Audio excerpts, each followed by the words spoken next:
6 feet under in that dirt. Now my time coming, just be patient, keep putting in that work. Down, sleeping on you, time to wake them up and go retire. That's how you be feeling, I'm like, could be better, could be worse. At least I ain't in chillin' land, 6 feet under in that dirt. Now my time coming, just be patient, keep putting in that work. Down, sleeping on you, time to wake them up and go retire.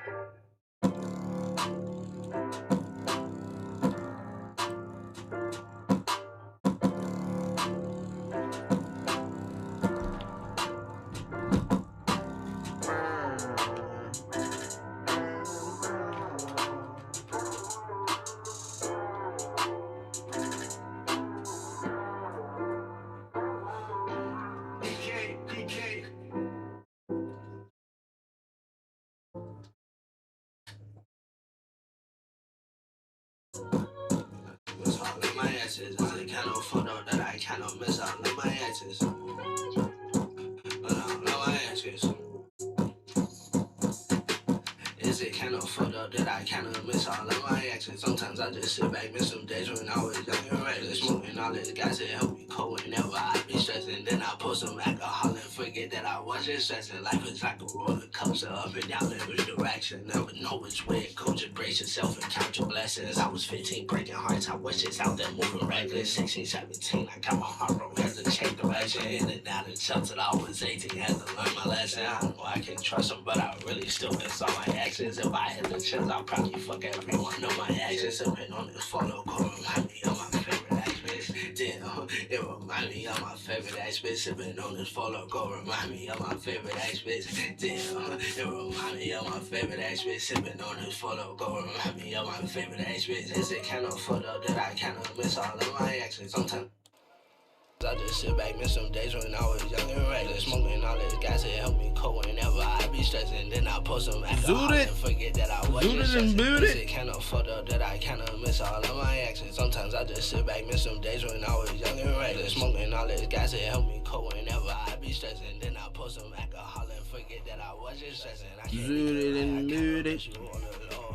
Wonder if I wouldn't have gave up quick, I probably really go. Wonder if we could have worked it out, I do not know. They say that shit so raining for life, it just come and go. Don't know what shit got into, it's going up and count your blessings. PCN, paper chase, nation, keep a little weapon. Know that I can hit the top and beat her next around his 24 years old, I ain't quite up, but no more living reckless. Is it kind of photo that I kind of miss all of my exes? Sometimes I just sit back, miss some days when I was young and reckless, smoking all this gas and help me cope whenever I be stressing. Then I post some alcohol and forget that I wasn't stressing. Is it kind of photo that I kind of miss all of my exes? Sometimes I just sit back, miss some days when I was young and reckless, smoking all this gas and help me cope whenever I be stressing. Then I post some alcohol and forget that I wasn't stressing.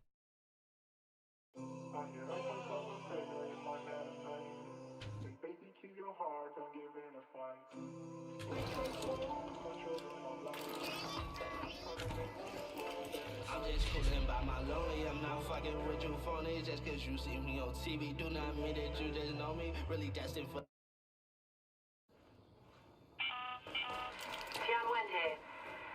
Look for administrative terminals, security stations, anything that might still respond to input. Whatever's in that safe must be valuable.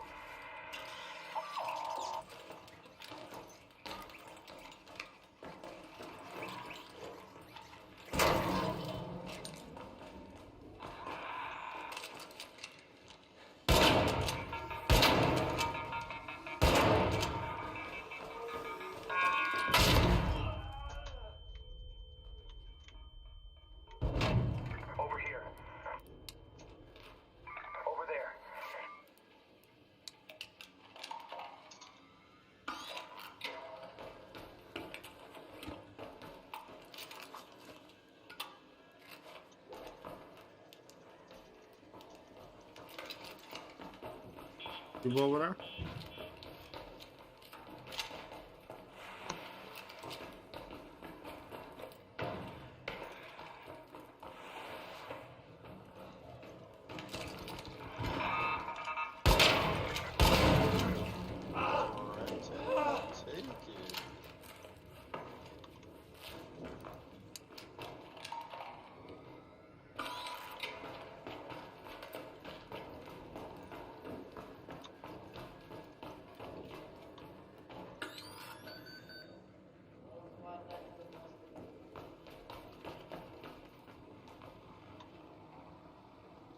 Where they at?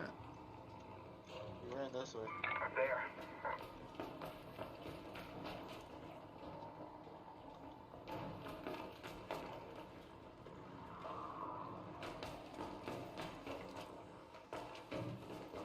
They're probably going extra.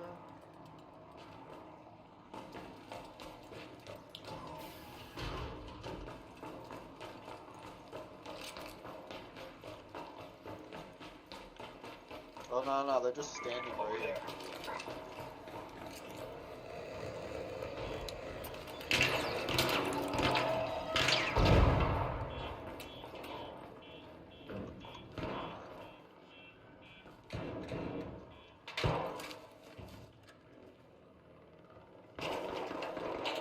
He's broken. Down Good though. shit. Watch this boy on them stairs. Trying to crawl away. Alright, they're right here. He fell all the way down.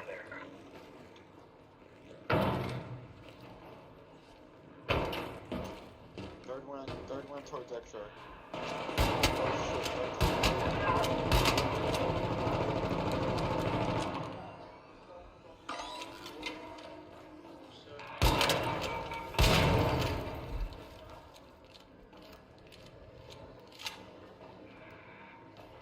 Finish one.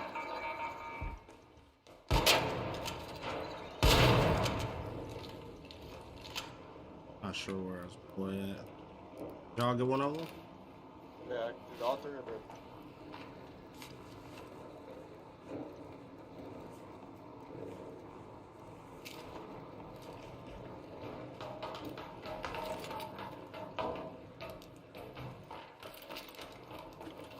One tap and I'm booped up. I'm out of here, boys.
First raid of the day.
Smack.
spy. Danger. Raider. Down there.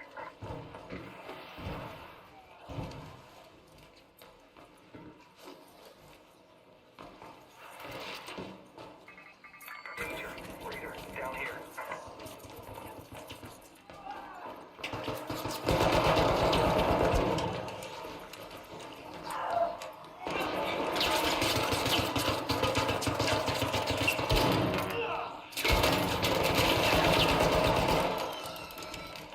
Got one.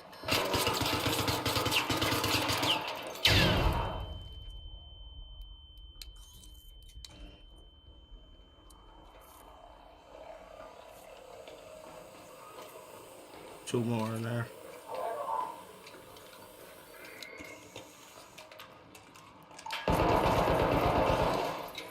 Got one.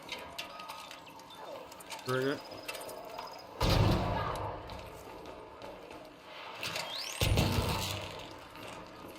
The last one. Gotta get some heals. The last one go.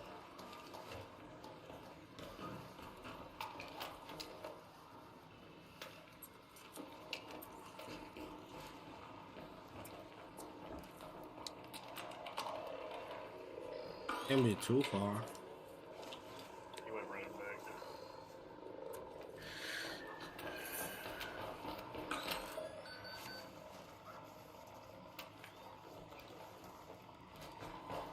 These guys have any heals? Ain't really ask about heals.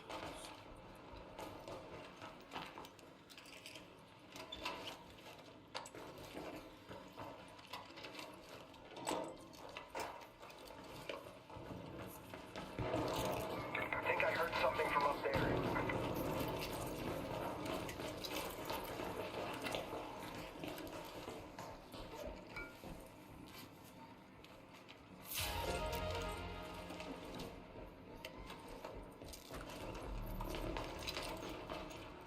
They're right above us. Hold up. I heard something. Here. I heard something. We got people coming to our right down the hallway too. I think dropped out of the map. Wait. I heard something from up there. Door.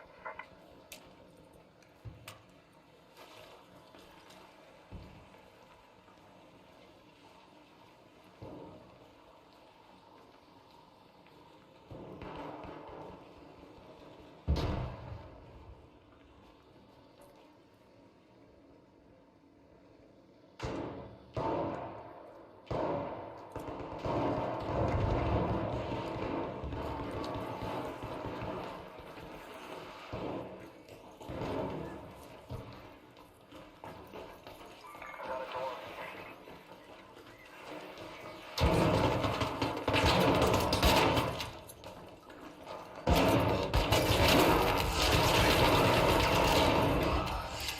Over here. Up there. Come on, shit. Oh. There.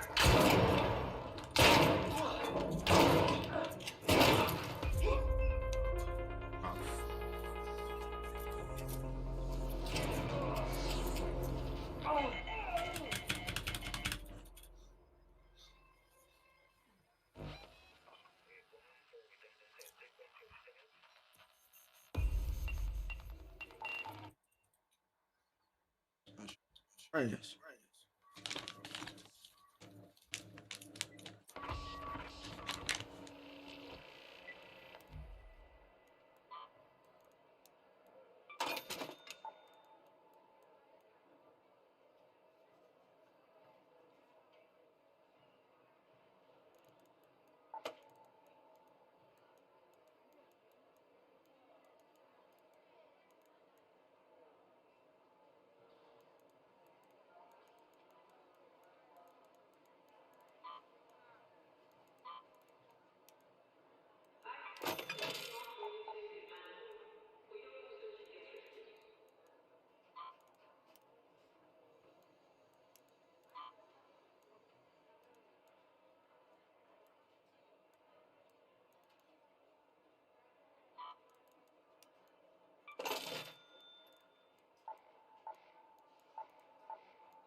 Ah.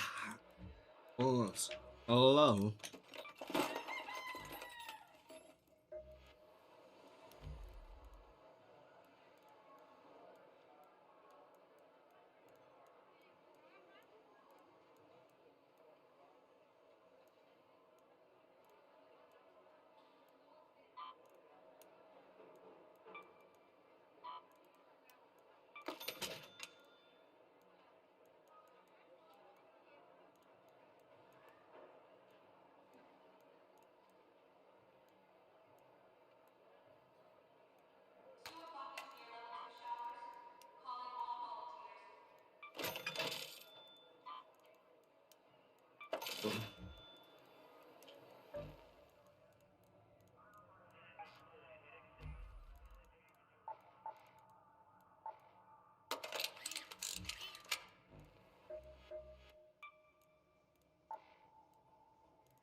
I'm finna go to bed with Tempest.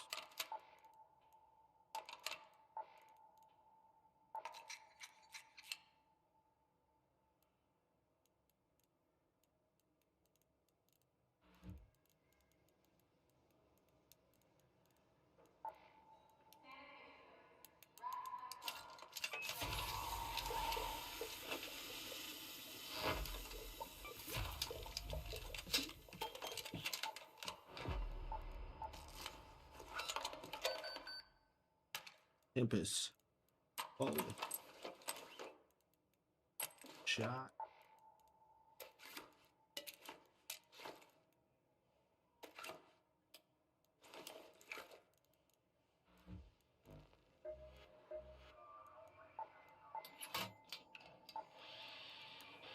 Step right in. Seamless transaction, wasn't it?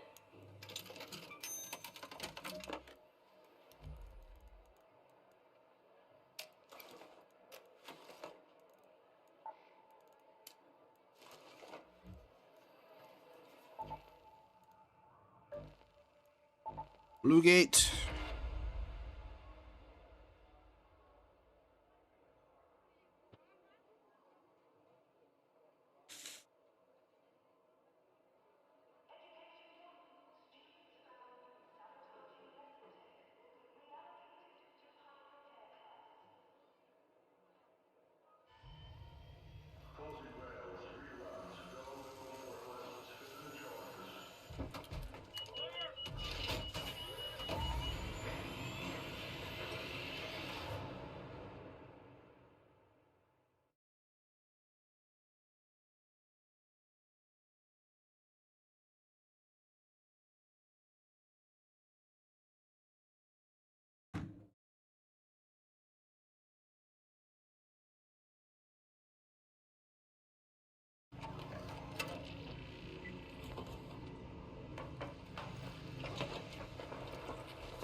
This is Shani.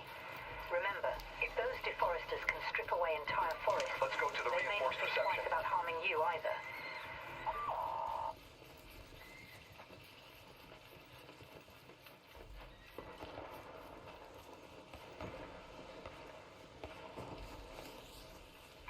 Up there.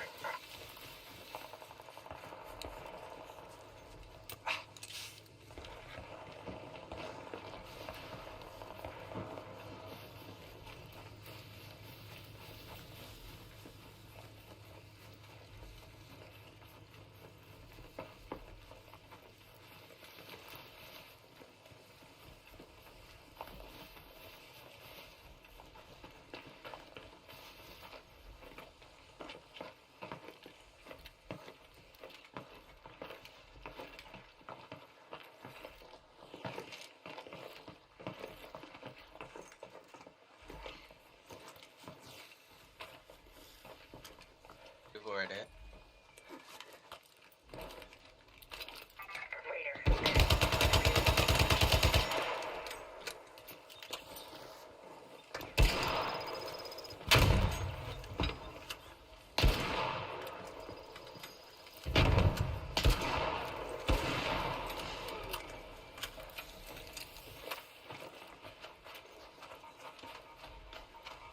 The boys though.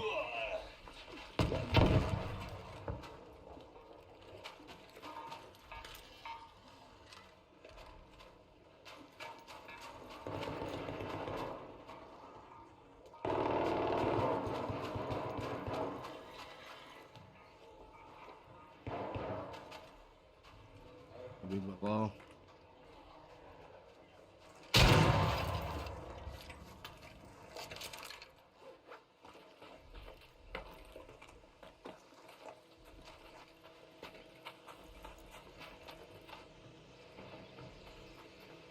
They below.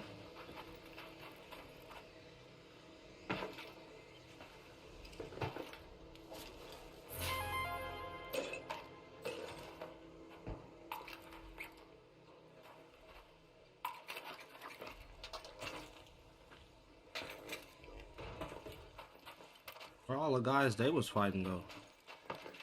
I don't It know. was hella flares down here. Hold on, let me tap their bodies. I looted one of them already.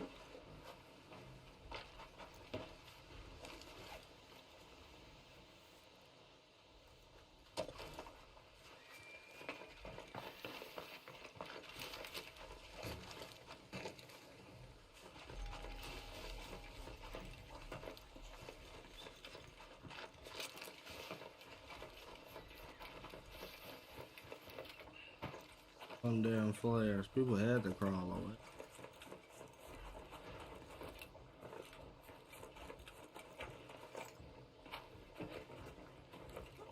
They're downstairs, brother. You wanna go down? We can go down.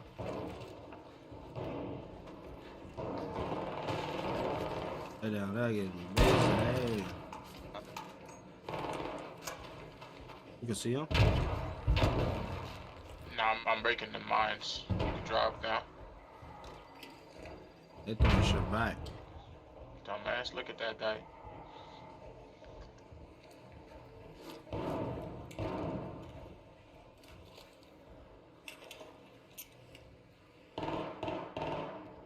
Watch them. They doing us. They focused on us and they It's fighting. 16. Yeah, it's just...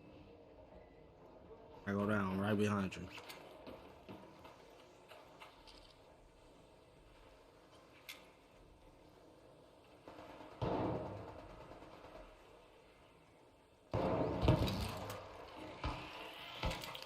Oh fuck! You almost made me break my shit.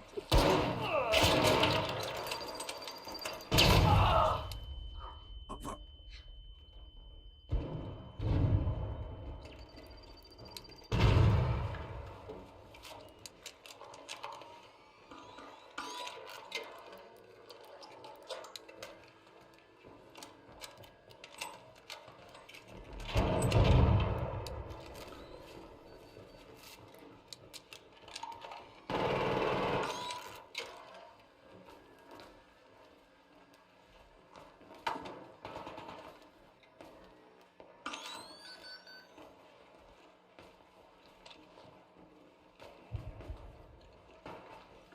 Y'all went back up quick. We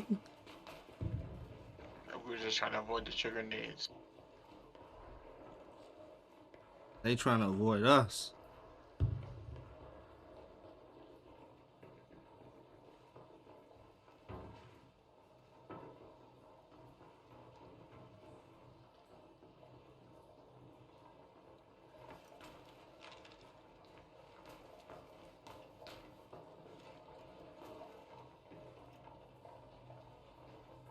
They set up on booby traps.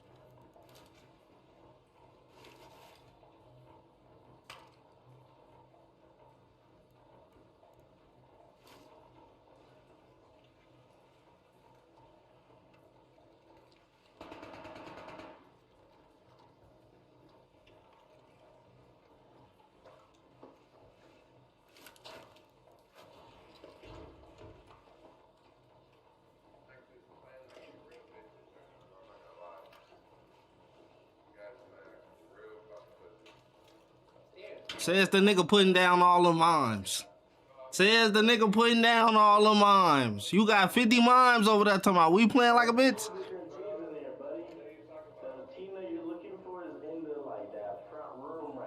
I'm looking for both of y'all, shorty. I'm looking for both of y'all. I'm out for blood. I'm out for blood. I'm looking for anybody who want it. Alright, push up then. Push up then, nigga. Push up then, nigga. Push up. Nah, you scared. You scared. It's cool. You don't know where I'm at, shorty. You see me? Where I'm at? Where I'm at? That's not me, Goofy. That's a different team, Goofy. That's not me. Yeah, it's two teams in there, bitch. That's the other team over there, you see. You ain't got visual on me, Raider. No, fuck you. I don't want to talk. Fuck you. Talk that stick talk. Fuck you talking about. Blow your pipe. Fuck all that kumbaya shit. He done got switched down over there.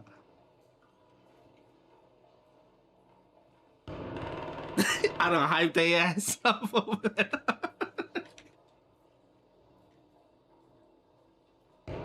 I'm fucking dead, bro. Just hype their ass up. Go ahead and get busy now.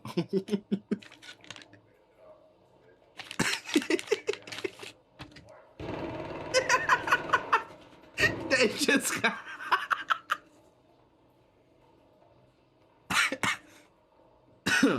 Yeah, I just hyped y'all at right on up. Go ahead and get busy then, my boy.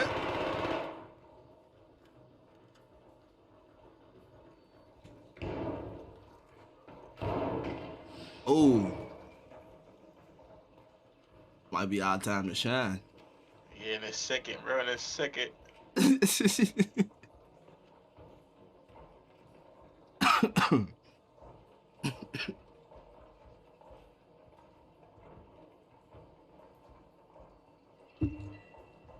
Yeah, they killed that team. Now they defibbing.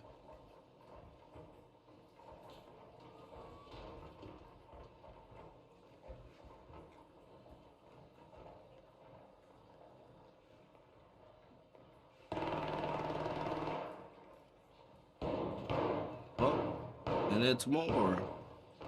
We need to be the last one. Like the last. Like, yeah. Let them goop everything. Like, we could just goop one body with all the goop.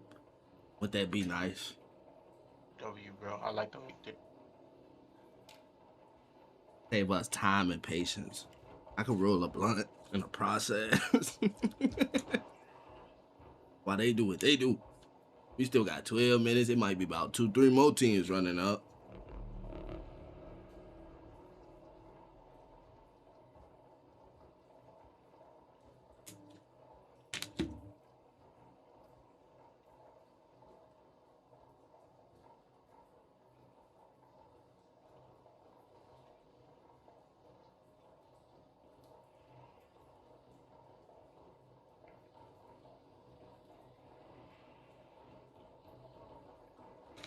Oh, I don't like they coming to us.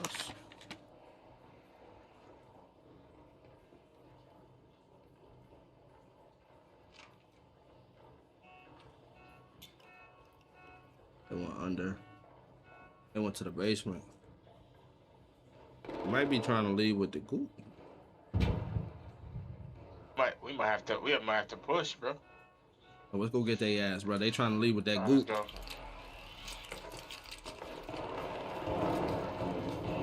Oh, look like they. I think that's downstairs, yeah?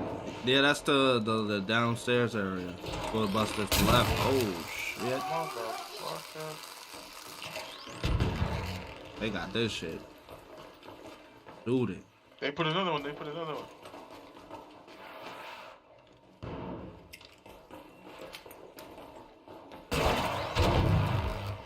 motherfuckers all through it.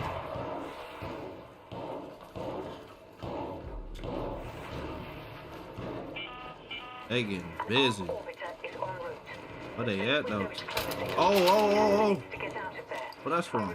Behind the truck over there? Below. Right there, back there. Another one to the right. Hold on, let me fall back and pop a shield. I got no shield, nothing.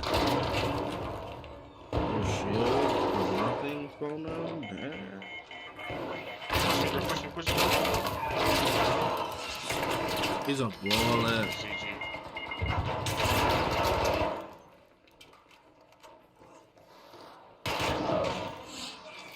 I'm fucking people. Is it too late to say I'm sorry? R.I.P. R.I.P. Oh, I'll save my tempers.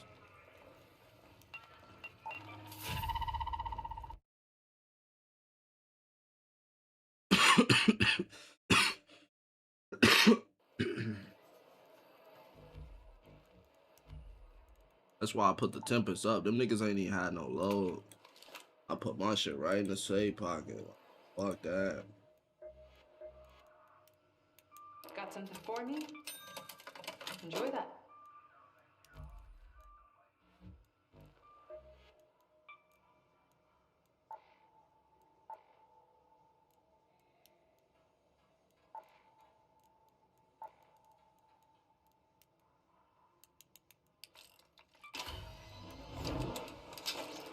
I ain't got no wires. No wire, my friend. No wire.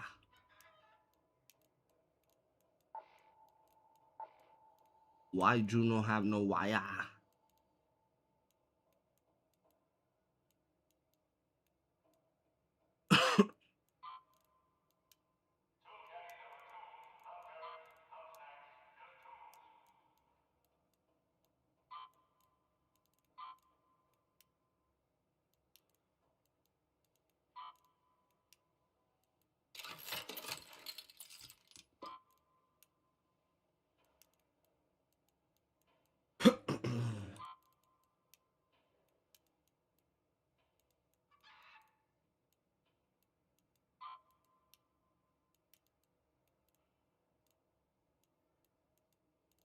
I ain't got shit with no wires.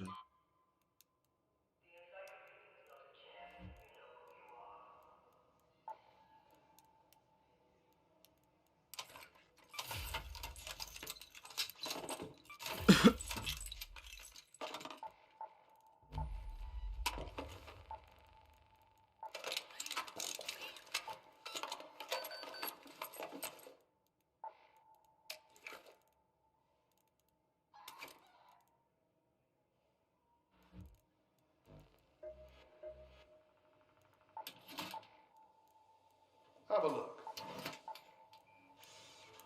What's the damage? In good hands, I hope.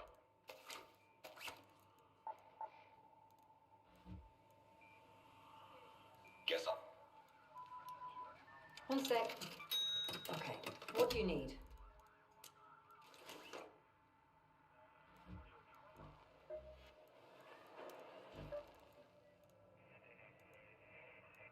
Is it too late to say I'm sorry?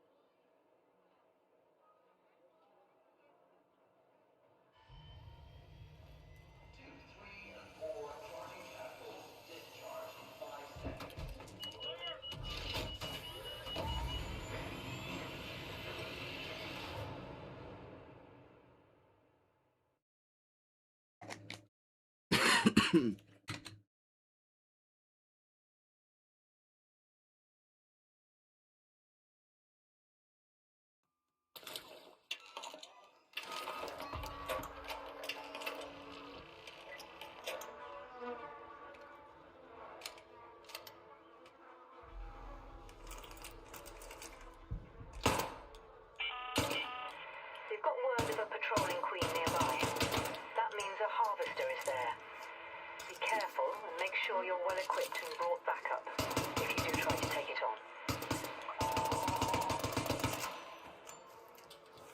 What the hell is he doing?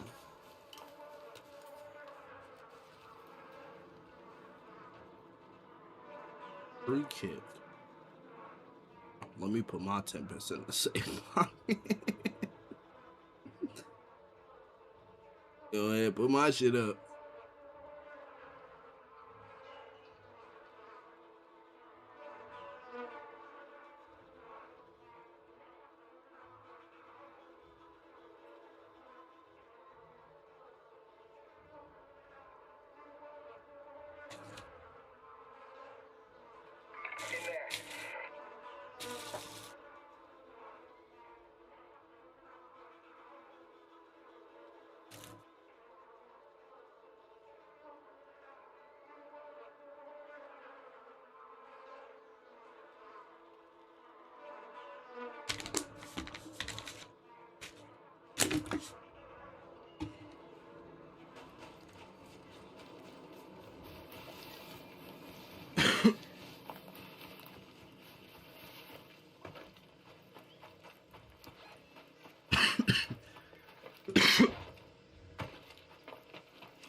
Got something for him.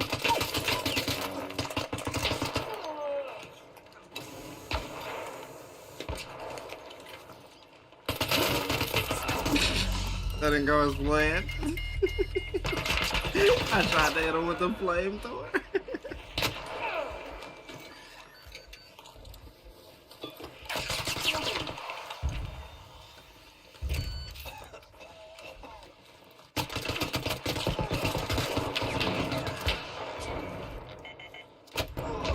Fucking dead.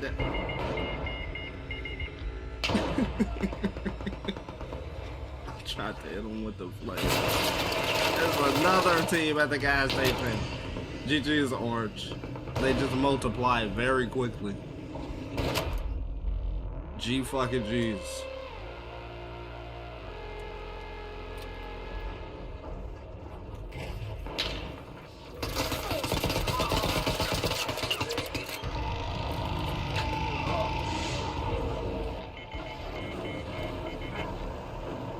Every teammate got free kit. We just gonna go free kit, like.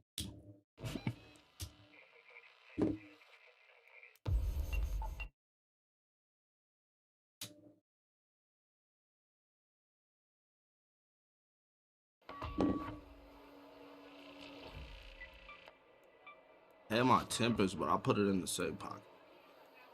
Nigga. I got Tempest 4. Fully kitted. $40,000 Tempest. And you got free kit, boy. Ain't no way. I'm putting my shit in the same pocket, folks. So I ain't had no gun right there. That bitch just put up pocket.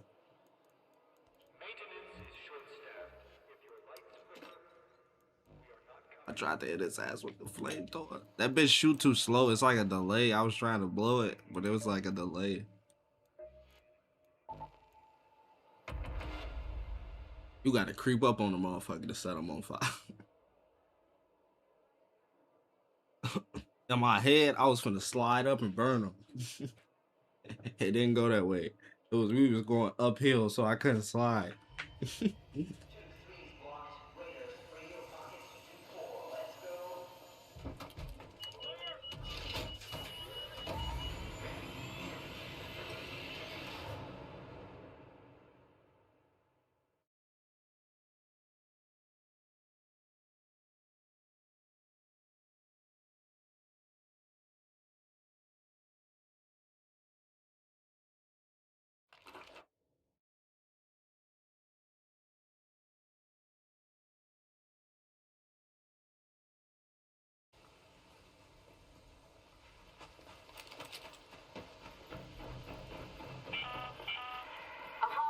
Reported in the area. It has a Bro, queen check guarding it. this. But if you've got the guts and the guns, there's plenty of good This shit to right take it. around.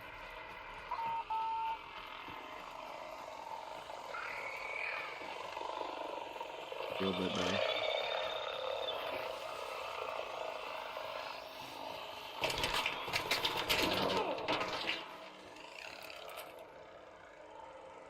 Ow.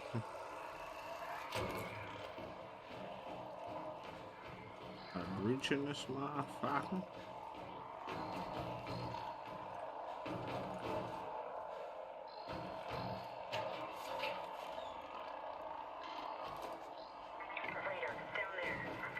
Push him down. Shoot first, ask questions later.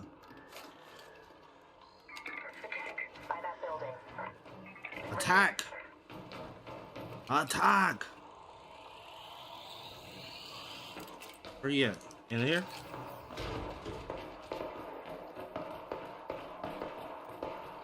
Raider, down there. Alright.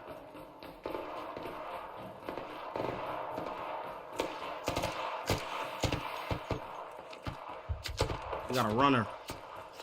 I see a runner. We got a runner.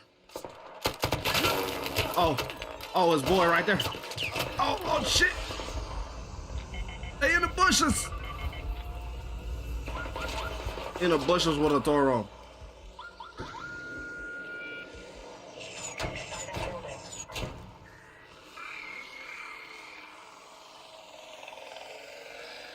Up here. Can I get a little cup of fire? Just a little.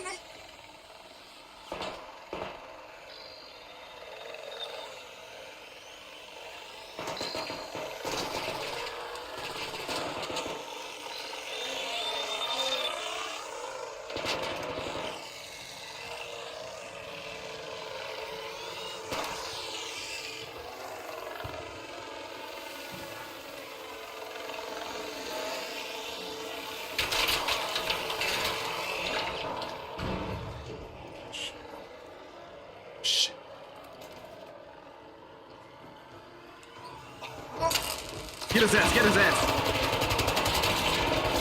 Switch him down. Switch him down. Close the door.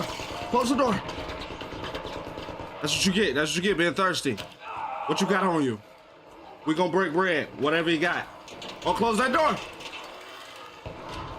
He got an Anvil 1 and a Toro. Which one you want?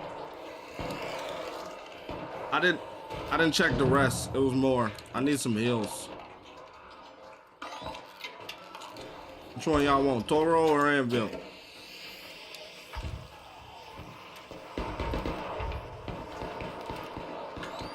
I need some ammo. Let me get a shotgun ammo.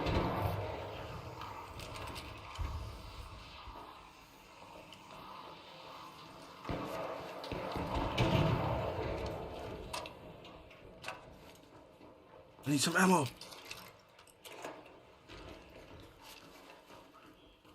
That nigga took the ammo. You ain't got a shotgun. Can I get some? Damn, teammate, that's the way home. Nigga took all the ammo and he don't even need it.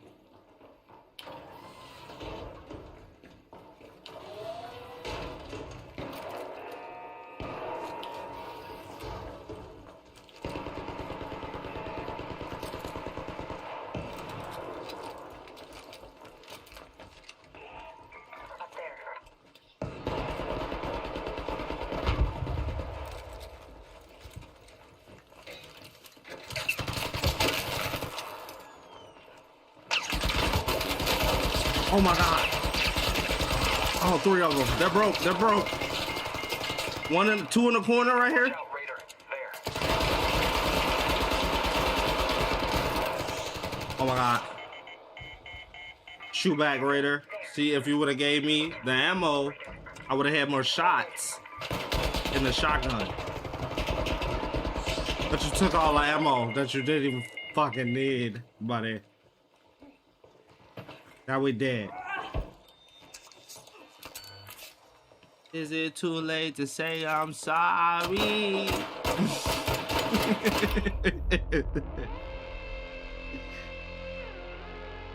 That nigga said, fuck no. Hell yeah, it's too late, nigga. But the shotgun ain't had no bullets in it. That nigga took all the bullets. And I think he scrapped them. That nigga was on bullshit. I should have took everything off the body. I was trying to break bread. Every time I try to be nice and break bread with the teammates, they be on fuck shit.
Go to the reinforced reception.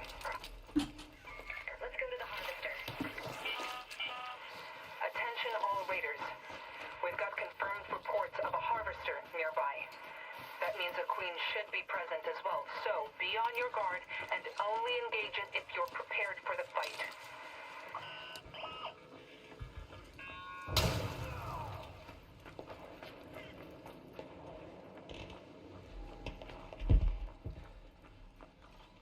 Danger up there.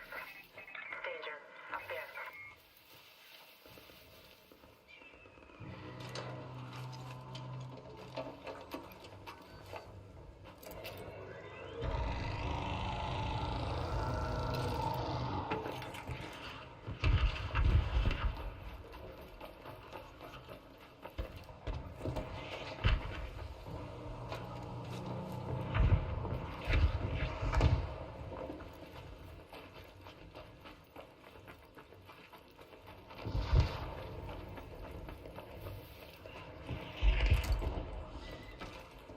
Raiders down.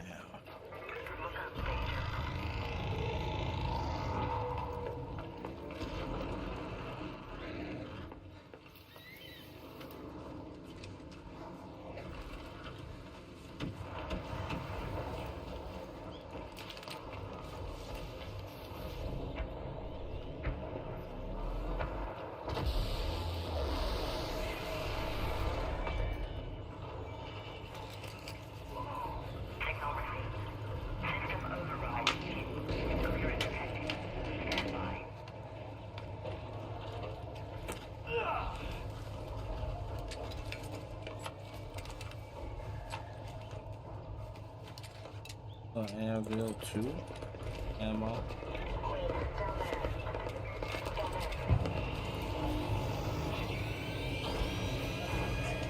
Watch that rocket tail. Raider, down there.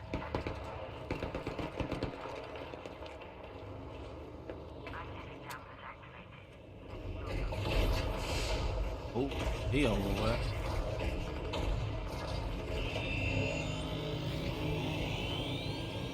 That boy over with. Oh, more down.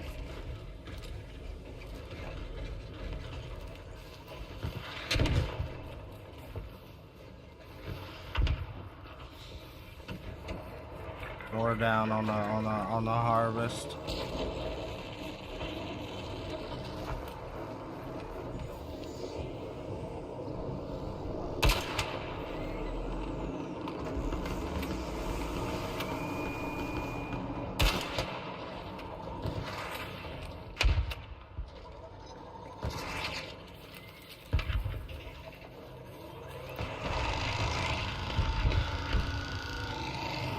They hurt down there. They all in the harvest and shit.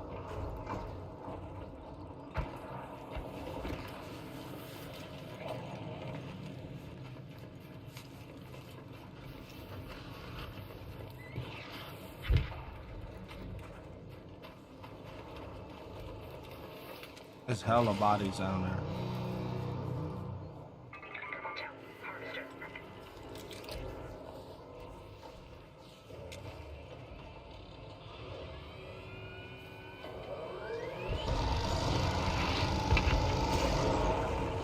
They keep getting that shit on them. Now, we just let them come to us. We don't really want to get that shit on us.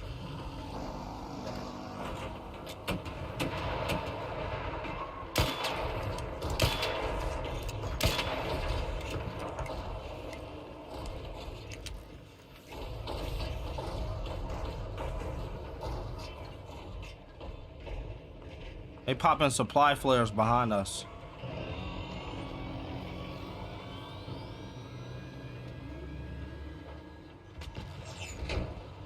Danger up there. And they just dropped a comment behind us. Watch that comment. You were walking right to it, Blue. There. More supply flares down here. What the fuck? Why everybody popping supply flares?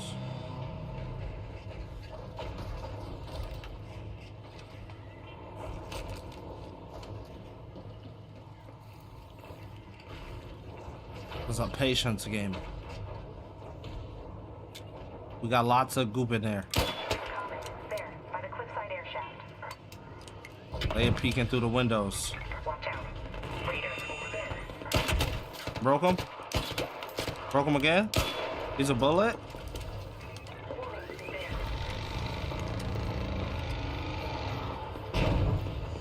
Fell back. That boy hurt. Oh, Nate, watch out.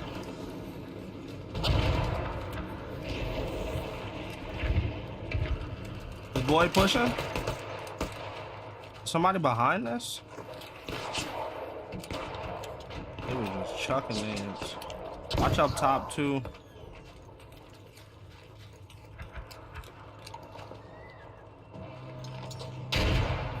Hey, chucking nades.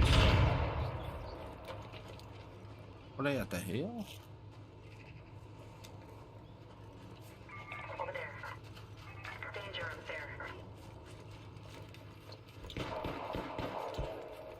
Hey, on teammate. I need some backup.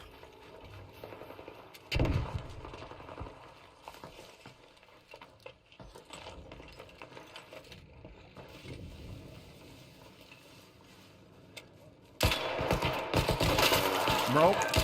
Through. Came out. Where's boys at?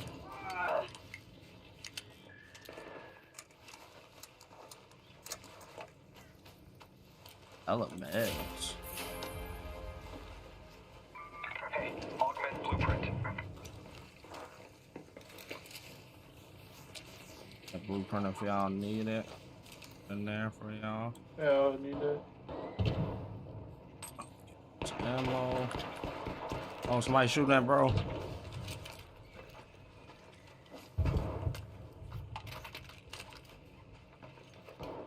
That was just that. Fill up if you can. In fact, take this.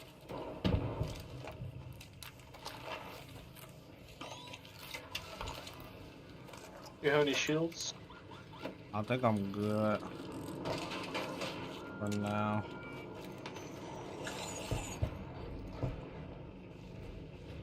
A rocketeer over there. Oh fuck.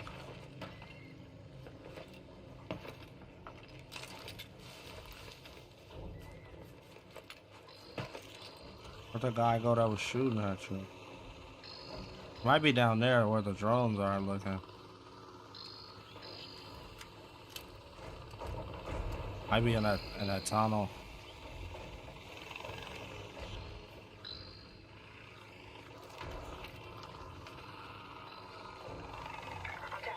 Marked here by the reinforced reception. Yeah, they're right here. They're in this tunnel. Let's hit them. Let's get them. I got a Torrente. I'll take a guy. Don't let it spray. Yeah, he's through. Watch the Rocketeer.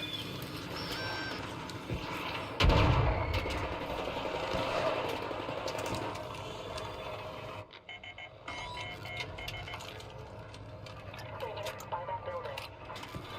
I watched the Rocketeer and shit, though. Forget it.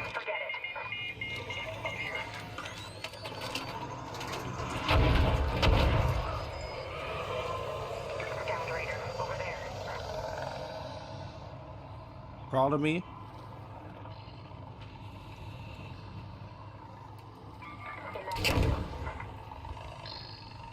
Just keep crawling, Orange.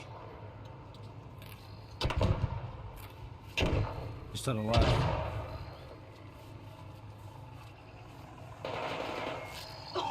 You crawling, Blue. Crawl over here. You should have crawled over here. You crawled the opposite way. Why would you crawl in the middle of all the drones? Heal up, Orange. You done alerted the shit over here, gang. Come on. You bullshitting. You fucking bullshitting.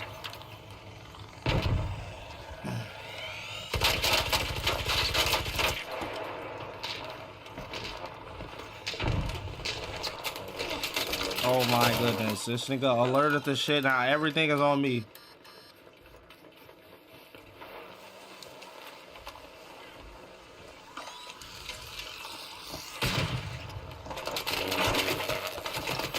Oh my god.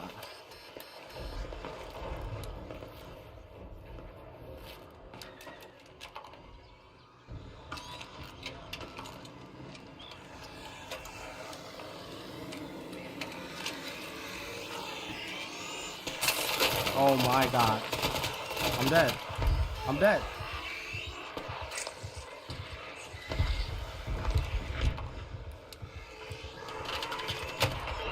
I'm dead. I fucking just hate brain up sometimes, bro. And that nigga didn't use none of their brains, bro.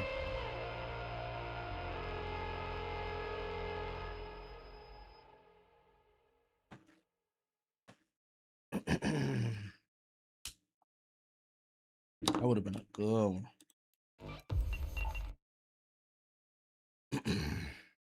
Teammate bullshit.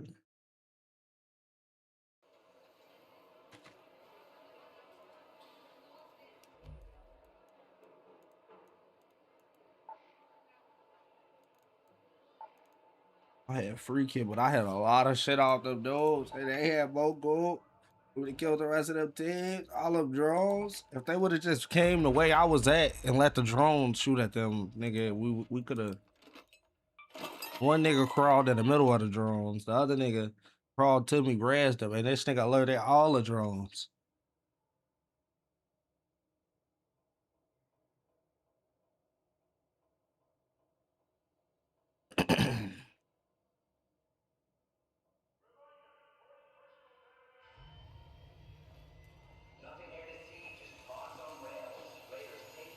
Random people, bullshit.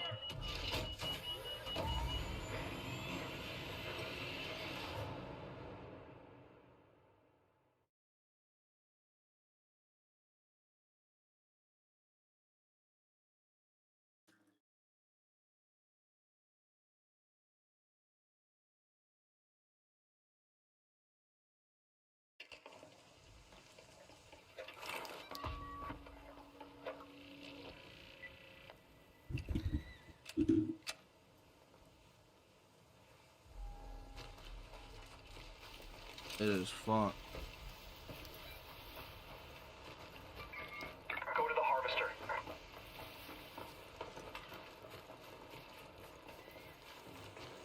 What y'all trying to do? Put your nigga down. You Okay. trying to do? Whatever the fuck you said. At last. Trying to run some pockets. Honestly, I'm trying to get a meal, bro. That meal A you meal? Well, like Yeah. this raid? No. So you got high hopes, don't you? Yeah. Real I mean, high real life. expectations, huh? $1 million raid, huh? That'd be nice. Yeah, in the PvP lobby at that. Gotta be the just last wanna take- PvPer. That's how you get it. Oh yeah. No, I just want to take the Take a finger couple reaction, legs so I can off? sell 'em. Yeah, exactly. But it's real difficult. You got light There's rats ammo. everywhere. I got a barrel. Man, you good then? Knock that motherfucker off. I got a stitcher.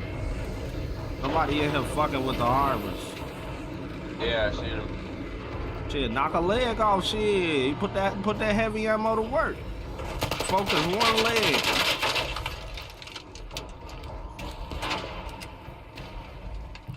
Hit that bitch. Focus that leg. Oh shit. That leg hurt though. Yeah. Somebody yeah. throwing wolf packs or seekers. One of them. Yeah. Watch that rocketeer.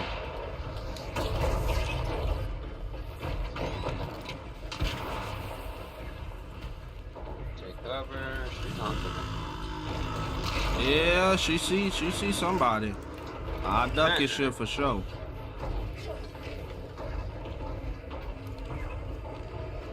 Oh, there's smoke. That leg was hurt. You gotta hit that same leg. I'm gonna knock one of the shits out. You're running from us. Mm-hmm. Yeah, I think you guys got raiders around you. Yeah, for sure other raiders. Yeah, they trying to take down that leg. That leg hurt. Yeah. Right here. Ooh, about to come down. We finna put you down. You about to duck.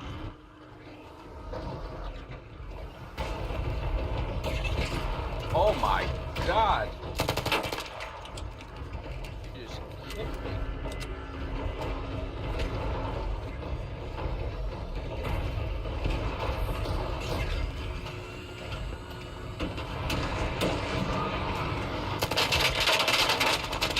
That shit coming out. Off right now. Oh, I'm out of ammo. That's awesome.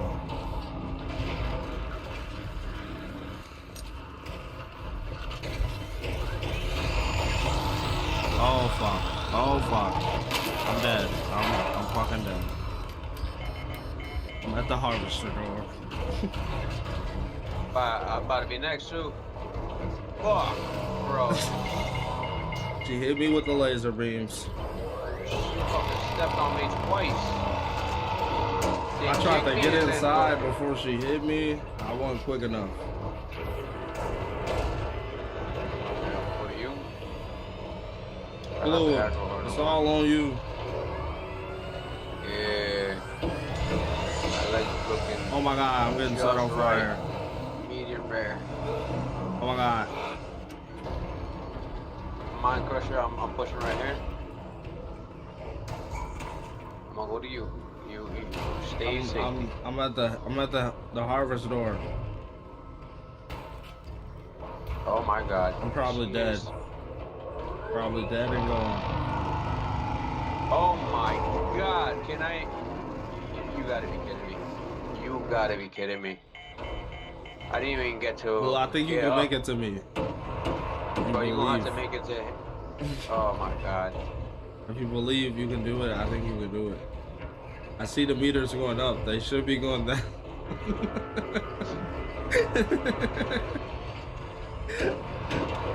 Ah. Oh my god. Oh my god. Oh my god. He's gonna die. There they go. Stop it. driving on this road too long. Let go. How you gotta make it out with that leg? Yeah.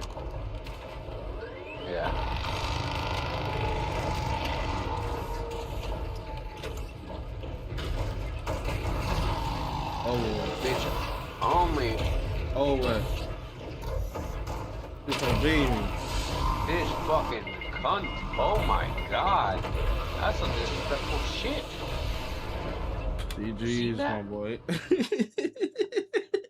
Yo, she literally stomped on me like a bug, bro. She zapped your ass too. That's some disrespectful shit right there.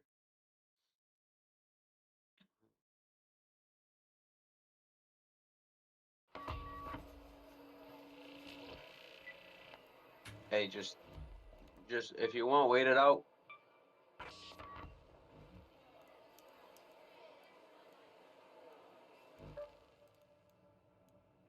11 minutes on Harvest.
Hey, Raven.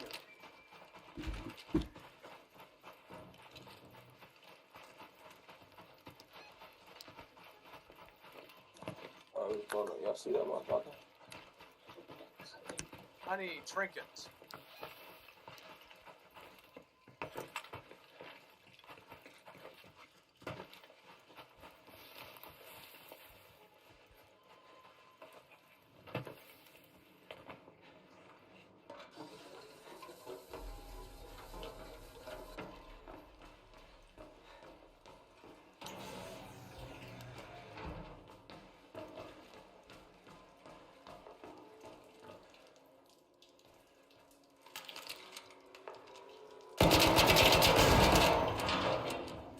That's Joshua.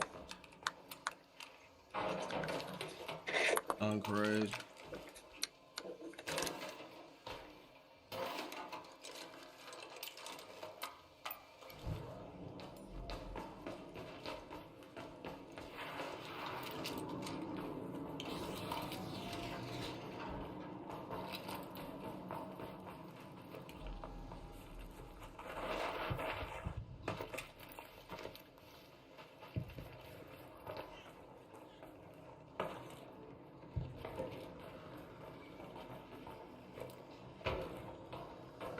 Got you.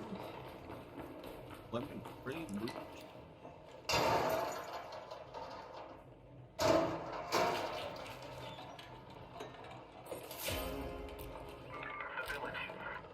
I think not.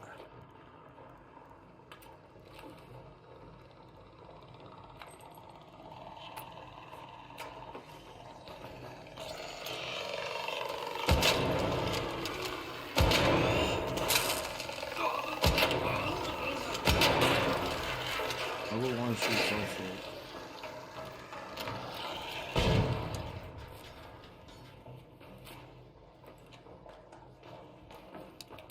There you go.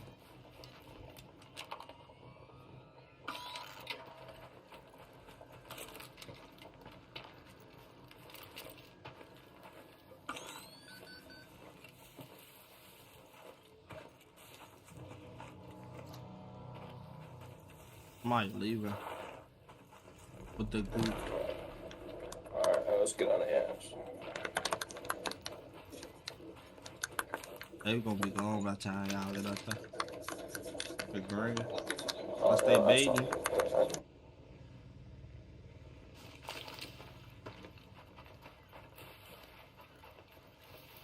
I could tell.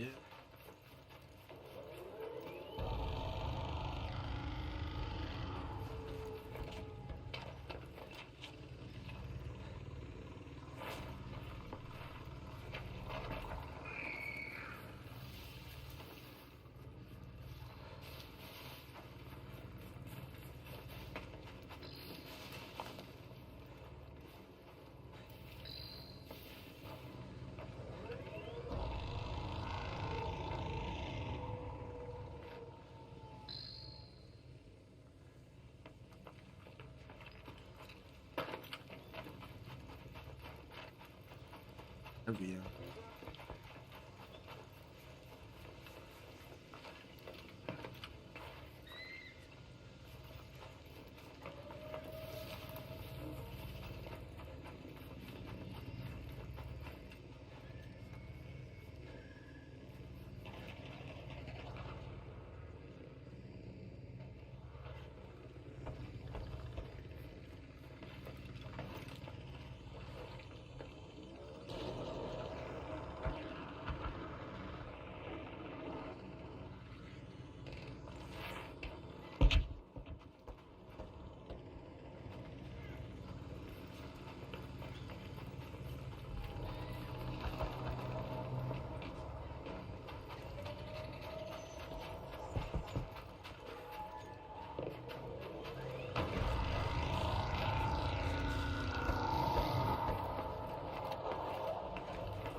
Murdered over here.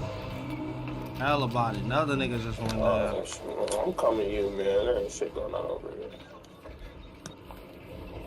Another one just went down too. Shit, I'm off it. I'm gonna finish his ass.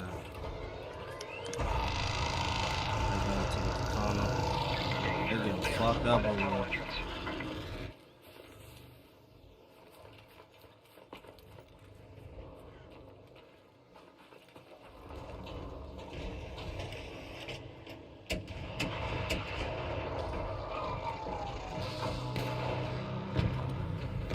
Actually shooting right now.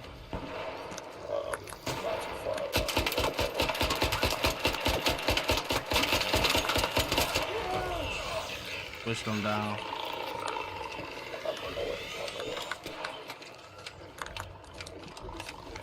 Relax and get it. Oh yeah, man. Keep your ass alive, tight. I'm dead. I'm dead. All these drones. I killed them, but the drones are 50 deep. Is it just the drones? Yeah, for now. I mean, the flare went up. People might push. I downed him. His boy's pushing for sure and finishing. Yep. GG's. End of the rope. Come here, come here.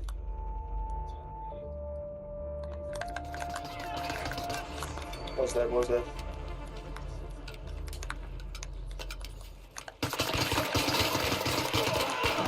There's a bullet. Arc might get him though. He's running.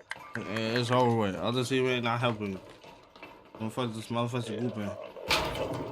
Motherfuckers don't want to fight. Go your ass to solos. You don't want to fight. Al boss, I need you to come and raise a nigga again. We got two niggas knocked. You dead as hell. Oh, no, I ain't going. I'm not going. You think you ain't? That nigga. What you gonna do? I'm gonna hope our teammate got some balls to come and get me. It's over. Yeah, I'm dead. I'm fucking dead. Cause Al boss wants to be a bitch. Y'all ain't getting shit for me besides fucking level 1 kettle, nigga. Fuck you, niggas. Yeah, I found some shit, bro. I had Matina, Toro, man. I had some goop on me. Y'all niggas, both of y'all niggas was really bullshit. He was bullshit too. He came last second.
Go to that location.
Yep.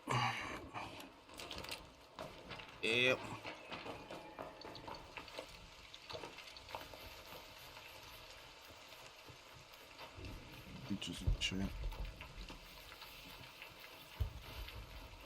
Oh, teammate, what y'all on?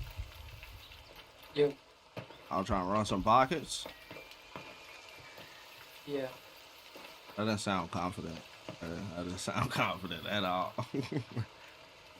Don't sound like you ready to run no pockets.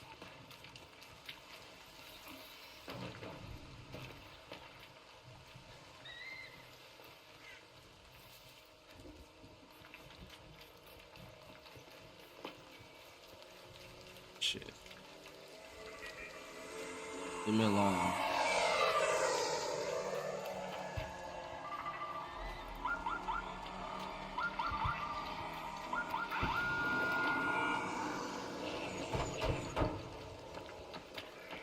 Chill, bit, bro.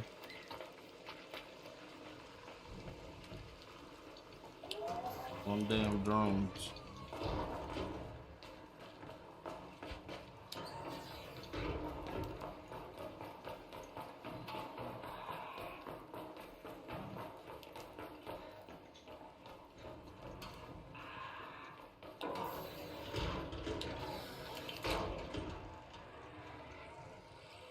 Reaching here.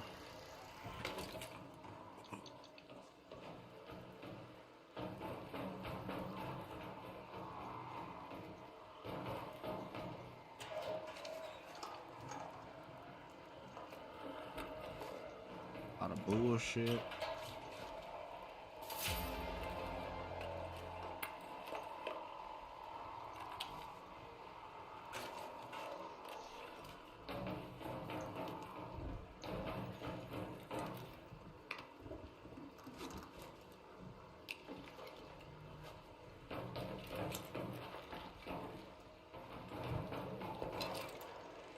Oh, you can snipe that raider. Look alive, raider.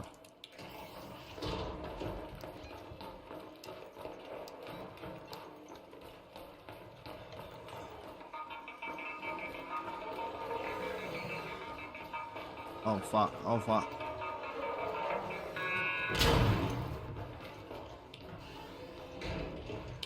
Fireball.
Oh shit. Look there, by the warehouse.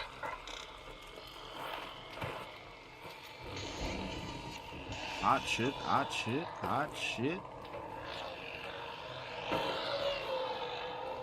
Oh fuck. Oh fuck.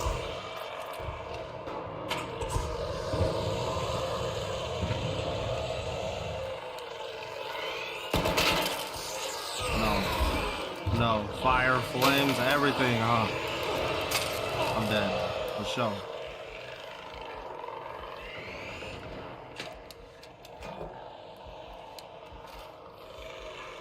Everything's shooting at me.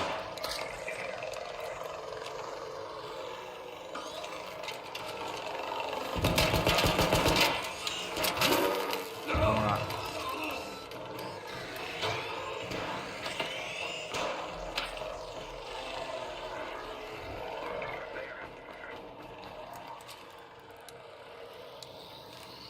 Yeah.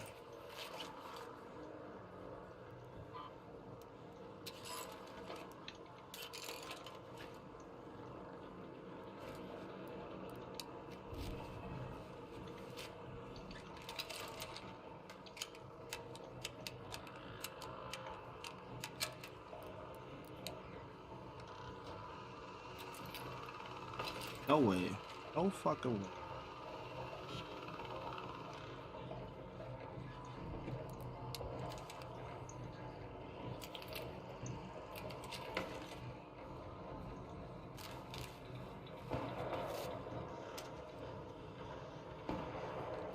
Checking for loot. There. No way.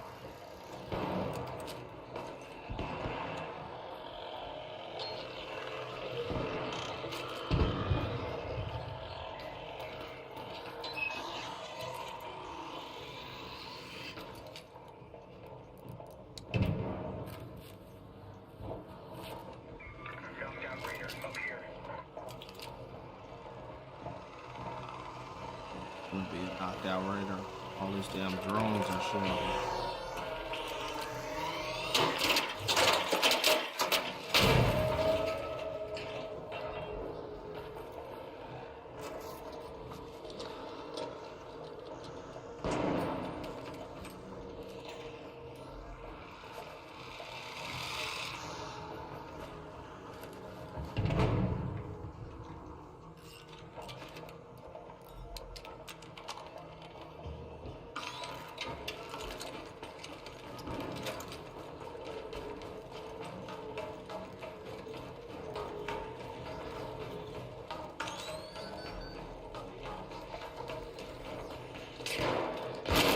Oh my god. Oh my god. Oh my god. Happy. Niggas crazy.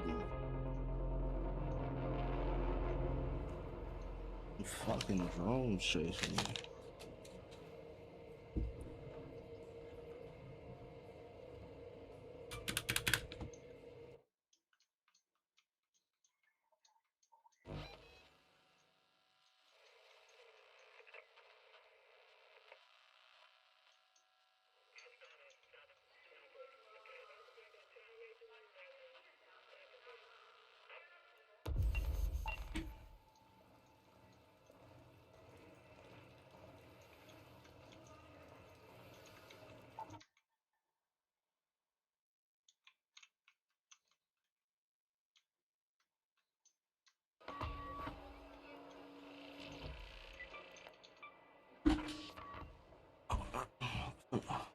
See what's on the Uber Eats menu.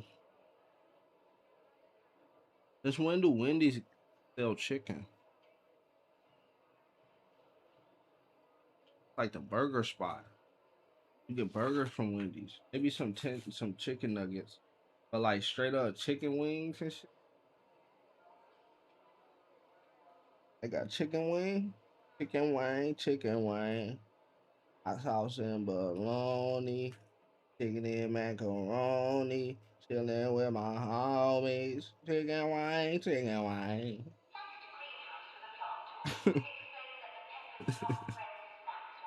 Y'all ever heard that chat? That's some old ass video.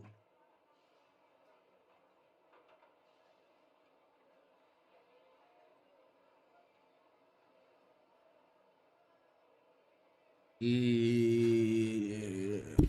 I'm hungry. I'm hungry. Motherfucking. And I don't feel like making nothing. But I don't feel like spending too much either. It be taxing on it. Like, weigh my options.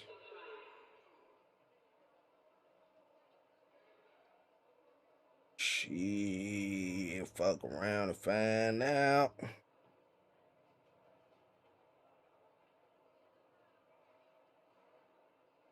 Might go Wendy's, but I learned my lesson on the Frosty. That strawberry Frosty tasted like medicine. I will never buy that shit again.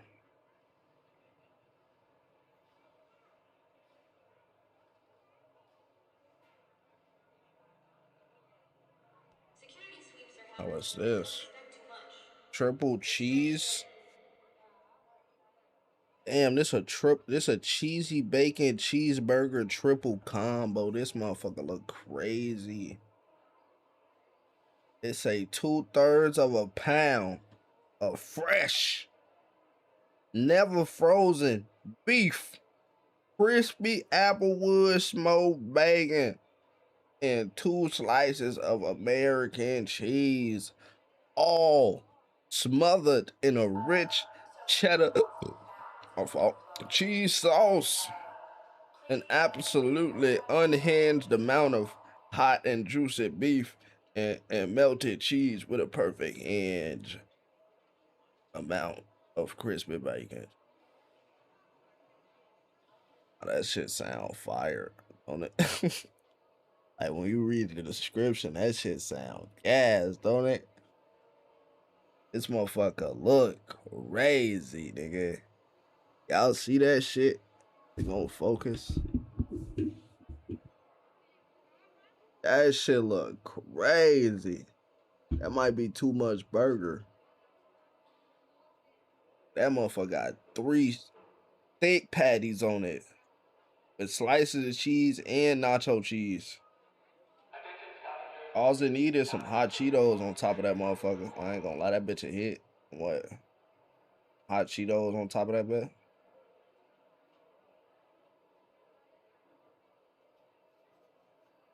Hot Cheetos on that bitch.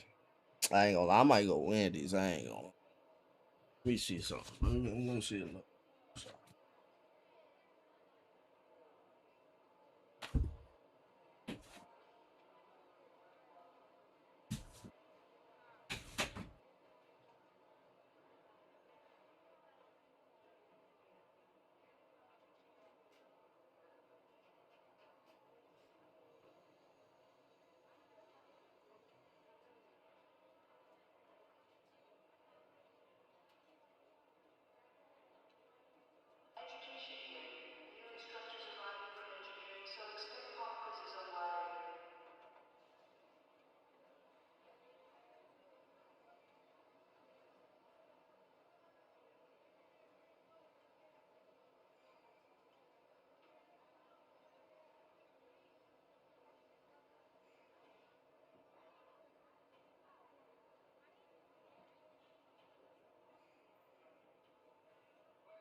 maintenance. Report to Tunnel 3 immediately. Tunnel 3.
Take me ever. Quick work, my friend.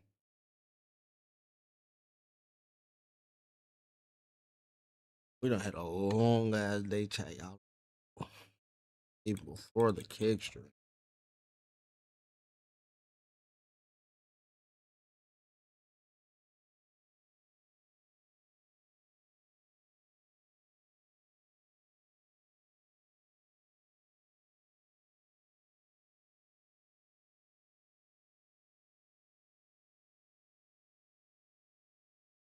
Still thugging though.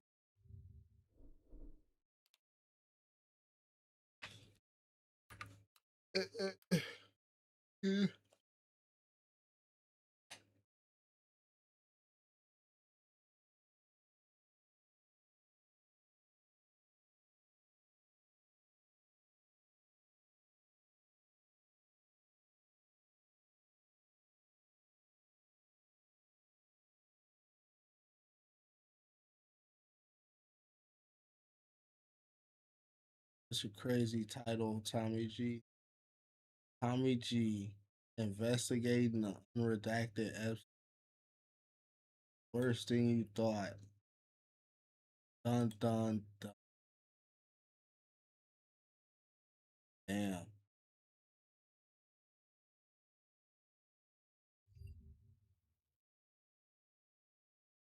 Jeffrey Epstein is perhaps the greatest intelligence asset of all time, connected to everything from trafficking, arms deals. Jeffrey Epstein is perhaps the greatest intelligence asset of all time, connected to everything from trafficking, arms deals, and the world's most successful blackmail operation implicating the global elites. And after months of U.S. leaders like Donald Trump, Pam Bondi, and Kash Patel denying the files even existed, the Department of Justice dropped over 3 million supposedly unredacted Epstein files. Today, we head to Washington, D.C. to speak with politicians that have seen the raw documents. And we asked them what they've uncovered, how deep does Epstein's operation go, and who are the co-conspirators that we should be investigating further. We also tackle questions of Epstein's substantial connections to Israel, as well as darker conspiracies surrounding an elite satanic cabal. We will also be joined by journalists who have done extensive research on Epstein to plug in the gaps that our politicians may have not had the time to cover or, due to foreign pressure, do not wish to discuss. Let's dive in.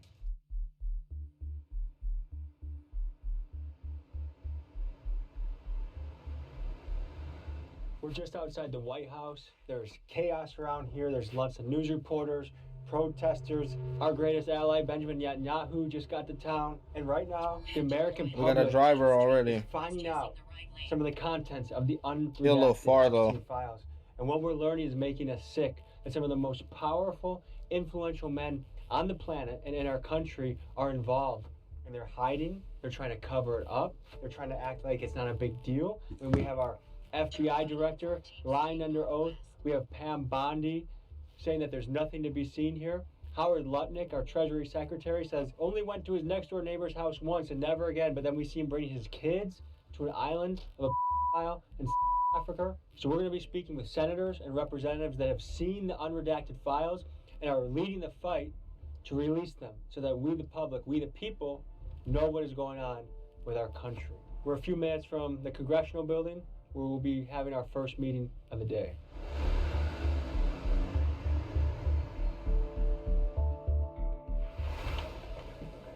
Hello, hello. You just got back from the DOJ. Did you get your hands on unredacted files? Some, yes. Some files I was looking for today weren't in the database. Nancy Mace is one of the few Republicans that is using her voice to demand the Epstein files be released. My heart and my pain is with the Epstein victims and is with every single man, woman, and child who's ever been abused and never gets justice. And some of the files I looked at were still redacted. So that's a problem. And the excuse that the DOJ gives you is that this is the way the data was provided to them, so it's not their fault. The most important document is a co-conspirator document on investigations into co-conspirators that is still fully redacted. And I want the co-conspirator information. I want to know who was investigated and not charged. I want to know why there were so many plea deals and so many immunity deals only to put one person in jail. This doesn't make sense to me. How do you have thousands of victims and one accomplice? What does that make you think if you were going there as a congresswoman to the DOJ and it's still redacted? But this is going to go down as one of the greatest conspiracies, or one of the greatest cover-ups, one of the greatest cover-ups in American history. And who is responsible for the cover-up? A lot of people. We're talking about multiple administrations, multiple DOJs, multiple FBIs. This goes back to the Bush era. These are prosecutors, these are solicitors, these are law enforcement agents that are basically letting these guys walk free because they have Illuminati, a tiara or a B by their name for billionaire, or maybe they're rich and famous. I saw lots of names in there, and I'm going to be sending a long list of names to the Oversight Committee asking them to come testify. And I'm not saying those people are criminals. I'm not saying they did anything. I'm just saying I think they have information that would be very valuable to the victims and the American people.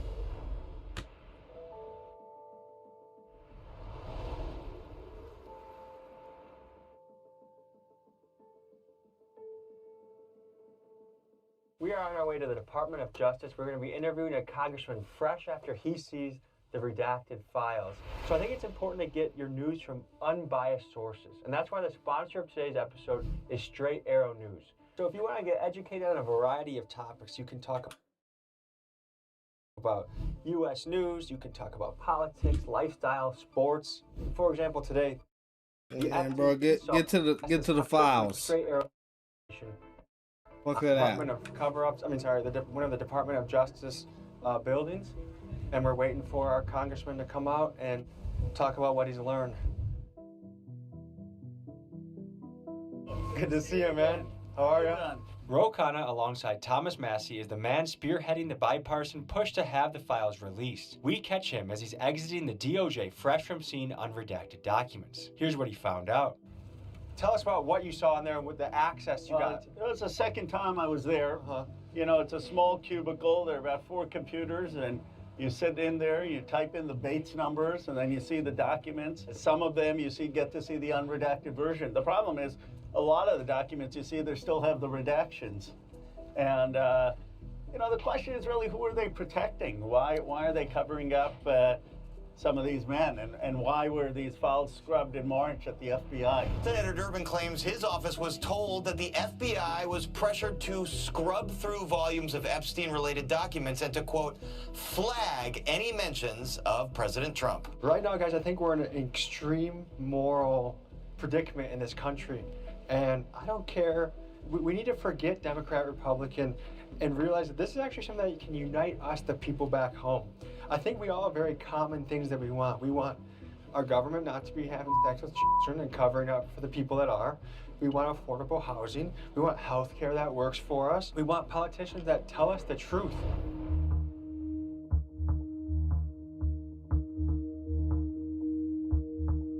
We're here for an interview with Senator Rubin. Yes, sir. Just this week, we've had unredacted drops start coming out. Did you get the impression that guys like Mike Johnson were trying to delay this as much as possible. Yeah. This is Ruben Gallego, a former Marine and current Arizona Senator, and he's one of the key figures from the Senate pushing for the release of the documents, and here's his take on what's unfolding. We'll give credit where credit is due, right? When the vote actually happened, the Republicans voted for it. But they did everything possible to avoid the vote altogether. And I got into it with little Mike in front of his office because, you know, he was holding up a woman who was a friend of mine, who won her congressional seat and held her up for more than 40-something days, because if she would have gotten sworn in, then she would have signed the discharge petition, which would have forced the vote, right? So he absolutely was covering up for the. What do you think Speaker Mike Johnson's motivation was for delaying the files? Because he does not want to get sides with the president. The president knows that there's a lot of dirty shit about him and his friends and all his rich, powerful friends in there. And the best thing he could do is just to avoid it altogether and avoid having the vote. So he would just rather do that than actually deal with the reality that the president, you know, at least knew about the was happening at Epstein and other places, and a lot of the rich friends that we're now discovering that were also, you know, with Epstein. And those rich friends, by the way, aren't just Democrats and aren't just Republicans. They're like, you know, people that, you know, are very powerful and friends with all sides, but they need to be exposed to. We get taxed too damn much to not demand accountability. I can't even go to take my baby to an emergency room without paying $800 while they are on private pay. All the people that make the laws up here, they're on their own fancy insurance. If you get elected, your job is to serve your country and serve your people to the highest degree. And right now we have all of these people in office that are just unanimously doing what most of us don't want. And I think we have to put our foot down a little bit. I think people have to go to prison. I think there needs to be a heavy wave of public accountability, because I don't know about you, but I don't even recognize the country I'm living in anymore. I believe America is a great place, but it will be much, much better when we get people that actually care about the people in office. You want merch? No, buy my merch instead. Actually, that's good to transition. Guys, we have anti-government t-shirts launching. They look like this. They look like this. These are badass shirts that help you take a stand against what is happening.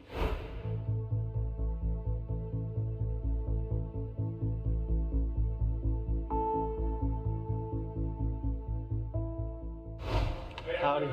Hello. How are you? Good. Tommy. Yeah. This is Eric Swalwell. He's a representative and currently the front runner in the California governor race to take over as Gavin Newsom runs for president. Eric has questioned both Kash Patel and Pam Bondi under oath, and here's what he had to say about that experience. The Epstein files. Yeah. I saw you question Kash Patel Yeah. under oath. Yeah. What was that like? What'd you learn? I mean, world-class bullshitter, 24-karat liar to Congress. And that's what I started Bondi with today, which is I asked Kash, I said, how many times was Trump's name in the files? It sounds like if you don't know the number, it could at least be 1,000 times. Which It's not. Be, it's not. is it at least 500 times? No. Is it at least 100 times? No. Then what's the number? I don't know the number, but it's not that. Do you think it might be your job to know the number? My job is to provide for the safety and security of this country. And it turns out I should have started at like 38,000, right? Folks, what's said about President Trump in this latest file release is concerning. Representative Ted Lieu said that the files contain allegations of Donald Trump children. Donald Trump threatening to children.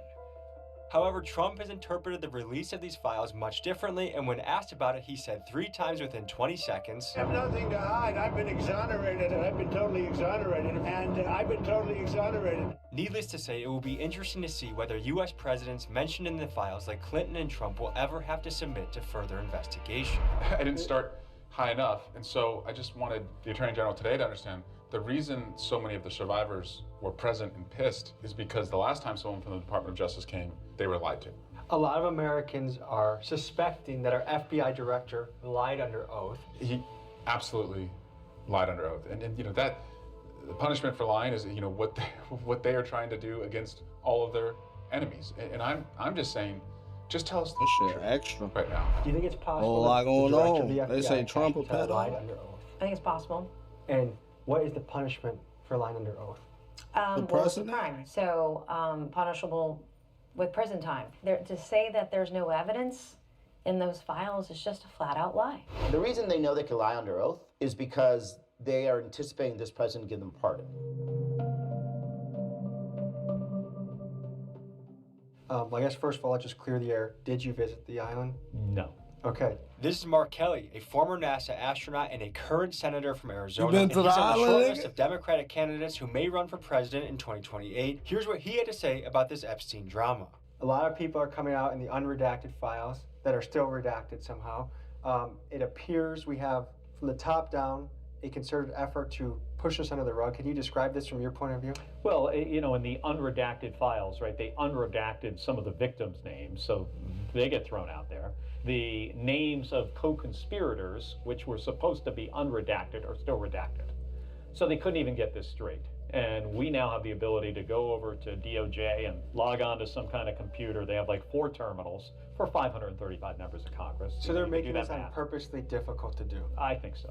So then the question people have is, who actually committed the crimes? You named 6 guys recently. Right. That should be investigated further. Sultan Ahmed bin Sulayem, CEO of Dubai Ports World. Leslie Wexner, who was labeled as a co-conspirator by the FBI. And there are more names I found today that I'm going to ask if those redactions were appropriate. Can you speak to how this current administration seems to be covering things up? Well, I will tell you, it's under the Trump administration that this information is coming out. Biden didn't do it, Obama didn't do it, Bush didn't do it. So I want to give a lot of credit to the president for signing this into law. Would you put Trump on that list? No, I would not. I mean, Trump is exonerated in the files. He got rid of Epstein out of Mar-a-Lago. I mean, he called law enforcement, he talked to the FBI, he talked to the police. I mean, he was like the only whistleblower. Back in the early 2000s, I mean, that was Donald Trump. Yeah, and I think they're keeping people hidden. So which is it? Is it Donald Rapetto, or was he snitching on Trump was only like in there, like, I don't know how many times he said. It was a small number of times. It's in there tens of thousands of times, you know, mentioned. Was Trump a spy, or like, we just got am I confused now? office, and she said that, you know, these files have vindicated Trump. Well, I haven't looked at millions of documents. I don't know how she has.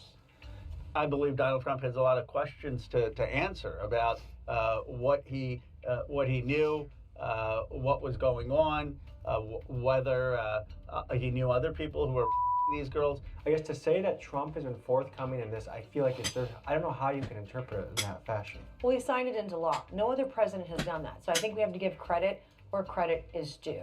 The documents that I want to see that aren't redacted, supposedly, allegedly, they weren't redacted by the Southern District of New York. That's not Trump that did that, okay? That is SDNY that submitted documents to the DOJ that were redacted. That they supposedly don't have that information. There's no story here. That's what him and Vance and the whole, and Bondi and Patel were saying for months until this unredacted information hit. Did someone email 38,000 times Donald Trump after 2019 when he was president? I don't know. But what I do know is that victims like Virginia Giuffre Roberts vindicated Trump, that exonerated him. All of the victims that I have talked to have exonerated the president. Do I think this has been handled perfectly? Absolutely not. I don't think that's his fault. I think there are people that are giving him bad advice. Is there anything that you saw today? It could be even little information, but anything that you can give the American people an idea of what's really in the unredacted files. There are a lot of victims' names. I mean, like a lot of the redactions that you see, it's just victim after victim after victim. Pam Bondi's DOJ leaked the names of hundreds of victims, but kept perpetrators' names redacted. And when asked if she would be investigating any of the actual criminals, she said this with the Epstein victim standing behind her. I am deeply sorry for what any victim has been through. She then tried to sidetrack by talking about how great the economy is. The Dow right now is over $50,000. I don't know why you're laughing. You're a great stock trader, as I hear, Raskin. Which is strange because at one point in her career, she was apparently serious about fighting sex trafficking. Children are enslaved and abused. I knew we needed all hands on deck. And while she doesn't seem interested in investigating anyone from the list, she does appear to be investigating the search history of every representative looking into the files. Accusing Attorney General Pam Bondi of spying on their search history within the unredacted Epstein files. This is Zach Faust, an independent journalist who spent many hours digging into the Epstein files and documenting the web of suspects involved. Here's what he had to say about his research. Spoke with some politicians about the Epstein files, but I'm finding it a little underwhelming what they're revealing. For example, I asked them about Israeli connections in the files. They said they didn't see any. What did you see? Well, I think what anybody can see is the amount of people that are connected to the money, the politics, and the power structure that comes out of Israel, Mossad, things like Hey, on the way Ehud with my Barak, eats. who was known to stay at Epstein's residence in Manhattan, which was given to him, that Manhattan residence, by a Les Wexner, who was also the funder of and financer of the Mega Group, which was a group of philanthropic, quote-unquote, Jewish billionaires that include people like the Ron Lauders and others that are in the Cabinet Association and the banking systems, and it all stems out of this country that came to us in the 40s from a declaration to the Rothschilds. Tell us about Ron Lauder. He is the heir of the Estee Lauder fortune, big cosmetic brand. And the Estee Lauder fortune allowed him to make a lot of philanthropic moves. For example, he funds many Jewish and also anti-Semitic foundations, like anti-Semitism. He is the president of the World Jewish Congress. I don't know if this is verified, but I see that he's mentioned at least 1,000 times in the file so far. The name mentioned, yeah, but a lot of times when with the numbers, there are duplicates, right? There are duplications. You can find articles dating back to 2010 when he's being mentioned as one of Bibi's closest associates, Bibi Netanyahu's closest associates, the prime minister, having the defense minister in his house, Epstein, 36 times. So Epstein hosted Ehud Barak in his house 36 different times, verified.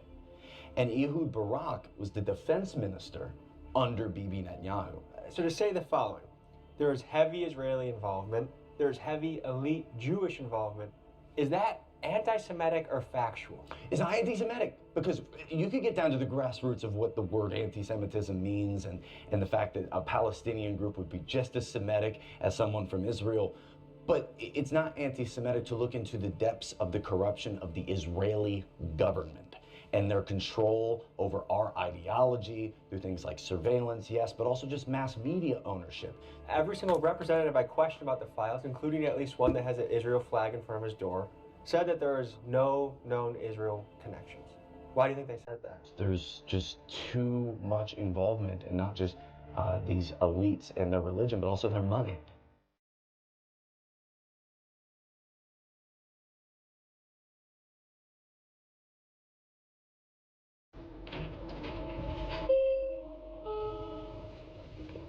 It's Wendy's ain't to hurry up. My stomach yelling at me. This is Julian Andreoni. The organization he works for, Dropsite News, has relentlessly covered the Epstein files and the Israeli ties within. Julian is their Capitol Hill reporter, boots on the ground, pressing our politicians for answers. Here's what we learned from him. To me, I think you and Dropsite News are doing some of the best reporting on the internet right now. You've been covering the Epstein files extensively. If we've talked to representatives and we're not learning anything new that we haven't already seen online. No. I got a Baconator, Baconator fries. I wouldn't say they're teaching us a anything new. My boss over at Dropsite, Ryan Grimm, has been It don't sound like much, but they he's just been writing hit a me lot over the about it, head. and that's where we're finding out a lot of new stuff. Obviously, the DOJ has vast majority of the documents still redacted. Even for members of Congress who've been invited to go read the unredacted versions, and so that's unacceptable pursuant to the Epstein Files Transparency Act. It's illegal, and so they're violating federal law, and I think that people who violate federal law should be prosecuted. My worry is that a lot of the representatives are going to steer this into a particular bucket. Mostly they're going to make it about Trump or a small group of people, and they're going to miss some of the bigger picture things like the arms dealing, the potential baby sacrifice, the Israeli connections. What should people know about what's really going on in the files? So I think that your analysis at the beginning there is correct. I think that placing the blame on Trump entirely is convenient for folks who don't want to talk about some of the broader developments regarding intelligence, regarding foreign policy aims. I think that a lot of this was in service of a broader worldview. Folks who think that they can operate a pseudo-state and manipulate intelligence agencies that are supposed to be serving the people of a certain country that duly elect representatives to the halls of Congress, and I think we have the Epstein class and the Davos class sort of manipulating that to serve their own foreign policy aims. And newsflash, but they are not a government, so they cannot do that. Dropsite News has frequently referred to the people involved in the files as the Davos or Epstein class, and their theory is that Epstein is not merely a CIA or Mossad operative, but actually a level above. The kind of global elite as kind of organized around that Davos conference, or this Davos crew out there. Right. The CIA, it's more properly understood that CIA works for them. And Jeffrey Epstein was an integral player in that Davos set. Meaning that Epstein's true purpose transcended the interests of any single one nation. It appears he was an asset used to advance the agendas of a transnational elite, and if this sounds like a conspiracy theory, just look at the files. They contain literal receipts of the Rothschilds hiring Epstein for a $25 million contract. What about Israeli connections in the We files? have covered that. And how, as you and Dropside have analyzed these files, are there Israel connections that we should be talking about? Yes. I've had DMs calling me hateful and anti-Semitic for connecting Epstein to Israel, but take a look at this. Dropsite News reporting shows that DOJ documents confirm that, quote, security equipment and alarms were installed, as well as specialized surveillance equipment. And tell me in the comments if you think I'm crazy for thinking that Israel might have something to do with the Epstein files. Jeffrey Epstein was extremely close friends in his personal life with former Prime Minister Ehud Barak. He was using that relationship and using his relationships to other governments to manipulate foreign policy aims that he was interested in. He negotiated a back channel between the Israelis and the Russians during the Syrian civil war in order to install a new government in Syria. That was on behalf of Israel. Negotiated arms transfers to certain countries like the Cote d'Ivoire, Mongolia, Nigeria, other countries in Africa and in that region of the world. I'm not saying necessarily that he was working for Israel. And is it possible that he was working with a few different intelligence agencies, Yes. and that he was kind of a broker? They're like 3 to the minutes highest away. bidder or to the best friend? I'm watching this nigga on He the was not map. a strictly Mossad operator. No. Let's talk about the Israelis. I think a lot of young people are really interested in the Israeli angle to this. Can you speak more about that? We just have no information until, that's why we need to go through the classified information in terms of what his connection was to our government intelligence or foreign government intelligence. But unless you go and actually see those classified documents, there's no way of knowing, and only a president can order someone to do it. And I think that there are unanswered questions, and they should get the truth out there. A big question a lot of Americans have is conspiracy theories that we thought were so far out. Pizzagate, satanic rituals. Yeah. It seems like if you read some of these files, that these are possible theories to investigate now. What have you seen directly looking at these files? Oh, look, I think some of those conspiracy theories are not true. What I can tell you is, through the files, is that there is clear evidence that Jeffrey Epstein raped underage girls. There's clear evidence that other people were involved in the rape of underage girls. And there's clear evidence that a lot of our nation's elite and global elite showed up to these islands and the ranch knowing that underage girls were being paraded naked or being raped. And you don't have to buy into conspiracy theories, which are not, in my view, true, to believe the fundamental point here, which is that there are 1,200 survivors who were denied justice, were treated as disposable, and the country's elite looked the other way. Is there anything new that you learned in the last hour or so, even the littlest tidbit that you can break to the American people? One email is about Epstein was dressing up as Jesus because while he was raping or committing assault on these underage girls. And it's just a level of sadism that is incomprehensible. I guess in the category of people that are either should be investigated or what they were doing. Is it satanic rituals? Are they sacrificing babies? I didn't see any of the satanic stuff. The shrimp, the pizza, the grape soda, a lot of those emails, it just wasn't what you thought it was. And some of the emails about a 10-year-old or an 11-year-old was a female, I believe. I couldn't see the attachment. Presumably it was their child, right? They were sending a convicted pedophile picture of their kid. I don't know why that is. I haven't seen any conspiracy theories that are true. Not yet. I'm not saying it's not there. I'm just saying it's not yet. Can it be possible? I hope it's not. But at this point, we have to investigate everything. And we also have to investigate whether, legitimately, if Epstein was, killed by the government to cover up for, all these rich men. Because there's a lot of questions, I think, that legitimately we should be asking right now. After you've seen some of these files, do you think these have I possibilities? think I'm 1 minute away. Yes. You don't talk about jerky and pizza and cheese and soda pop. Like, I've been to a couple multimillionaires' houses, one billionaire's house. They don't eat anything that isn't like organic, pre-prepared by some person who's catering or a chef. They have a waiter walking around. There's people walking around with glasses of things. I was at a party where there was a line of IVs of like multivitamins people were plugging into themselves. Like, they take health and longevity extremely seriously. They're not eating Domino's. Folks, as we dig into the files, let's break down the code words used throughout. Innocent-sounding food references have a darker significance. For example, pizza means little girl and pasta means little boy. Another word used frequently is goyim, meaning non-Jew, and Epstein and his network often mock how goyims have to do lower-class things like work to make money or wait in lines, and they express a desire to be in goyim-free gatherings. Now, these revelations are breathing life into the once-dismissed Pizzagate conspiracy. Is it outrageous to say that there are baby sacrifices, satanic rituals being conducted? It is absolutely outrageous to say, but is it false? I would verge on the side of saying no, it's not false, but it is outrageous to say. It's pretty well documented that there was some sick shit happening. And you think it should be under investigation whether people were killing children and eating babies? Yes, but it won't be. Not in my opinion. I mean, a lot of Americans are afraid that no one is going to get in trouble. That's what it feels like right now. No one, let me tell you right now, let me be very straight. No one is going to get in trouble. Nobody is going to go to jail. I promise you, nothing's going to happen. And that and their lies is the problem, which is why we need the Epstein victims to be louder than they've ever been before.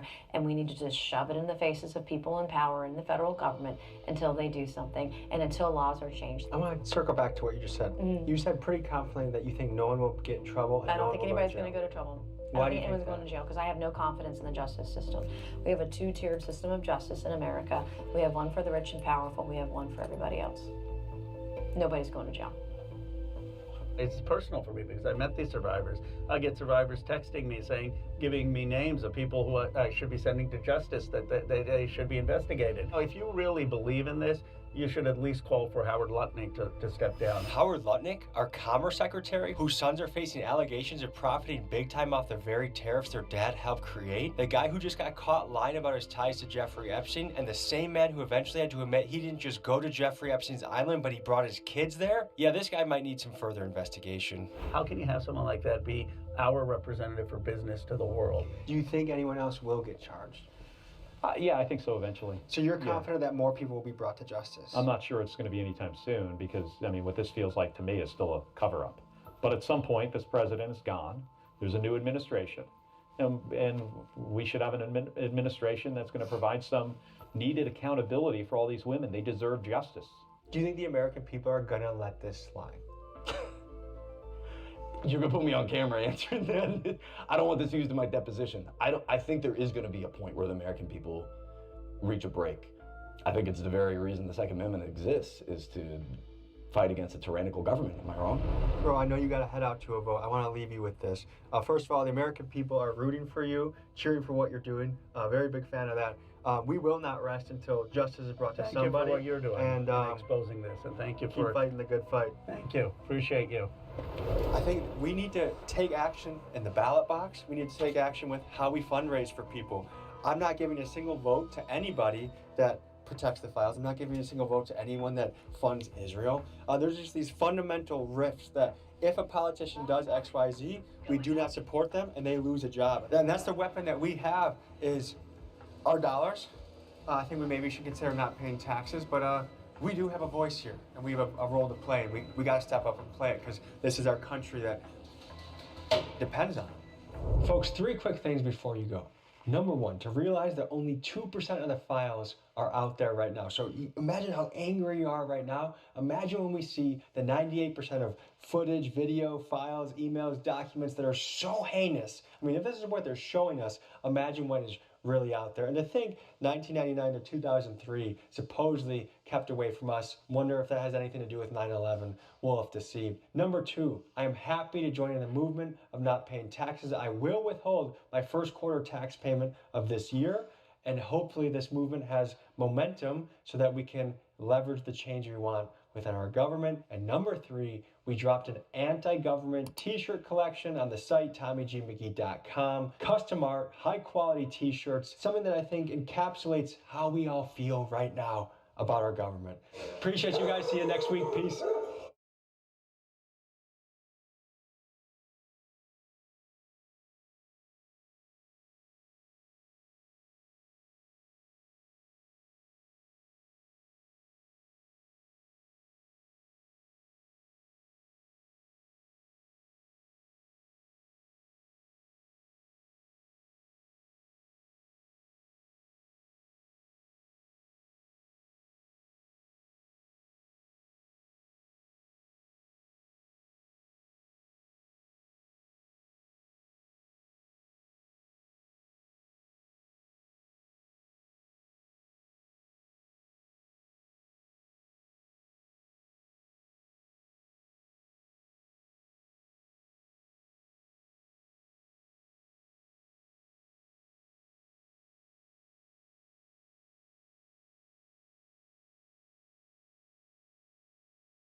I'm starting to think we're gonna need to be stealing my sauce. I don't never get my sauce. Even if I get the whole order, I don't never get the sauce. With the sauce, I put some strawberry syrup in this frosty. It should taste like medicine. Home syrup. Got a Baconator, motherfucking Baconator fries, motherfucking some nuggets, and then frosty.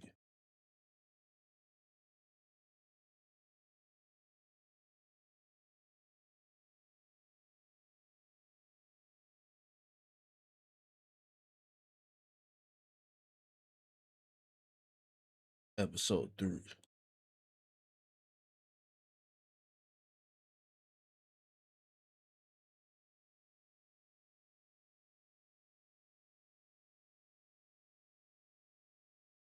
Yeah, I think we watched this interview. Yo, before we get into the interview, man, I want to give a shout out to all my radio stations all across the country who have the Bootleg Kev Show as an official affiliate, man. We're on the radio in about 100 cities nationwide every day. Want to give a shout out to Real 92.3 in LA. Shout out to the Beat Miami. Shout out to Wild 94.1 in Tampa. Shout out to Hot 98.3 in Tucson. Power 98.3 in Phoenix. We 102.9 in Portland. We're all over the country. So you can tap in with that radio show. If you want to know if we're on in your city, just go to bootlegkev.com. The full list of cities is there. You might hear us. Let's get into the interview. Yo, Bootleg Kev Show. We got a special guests here.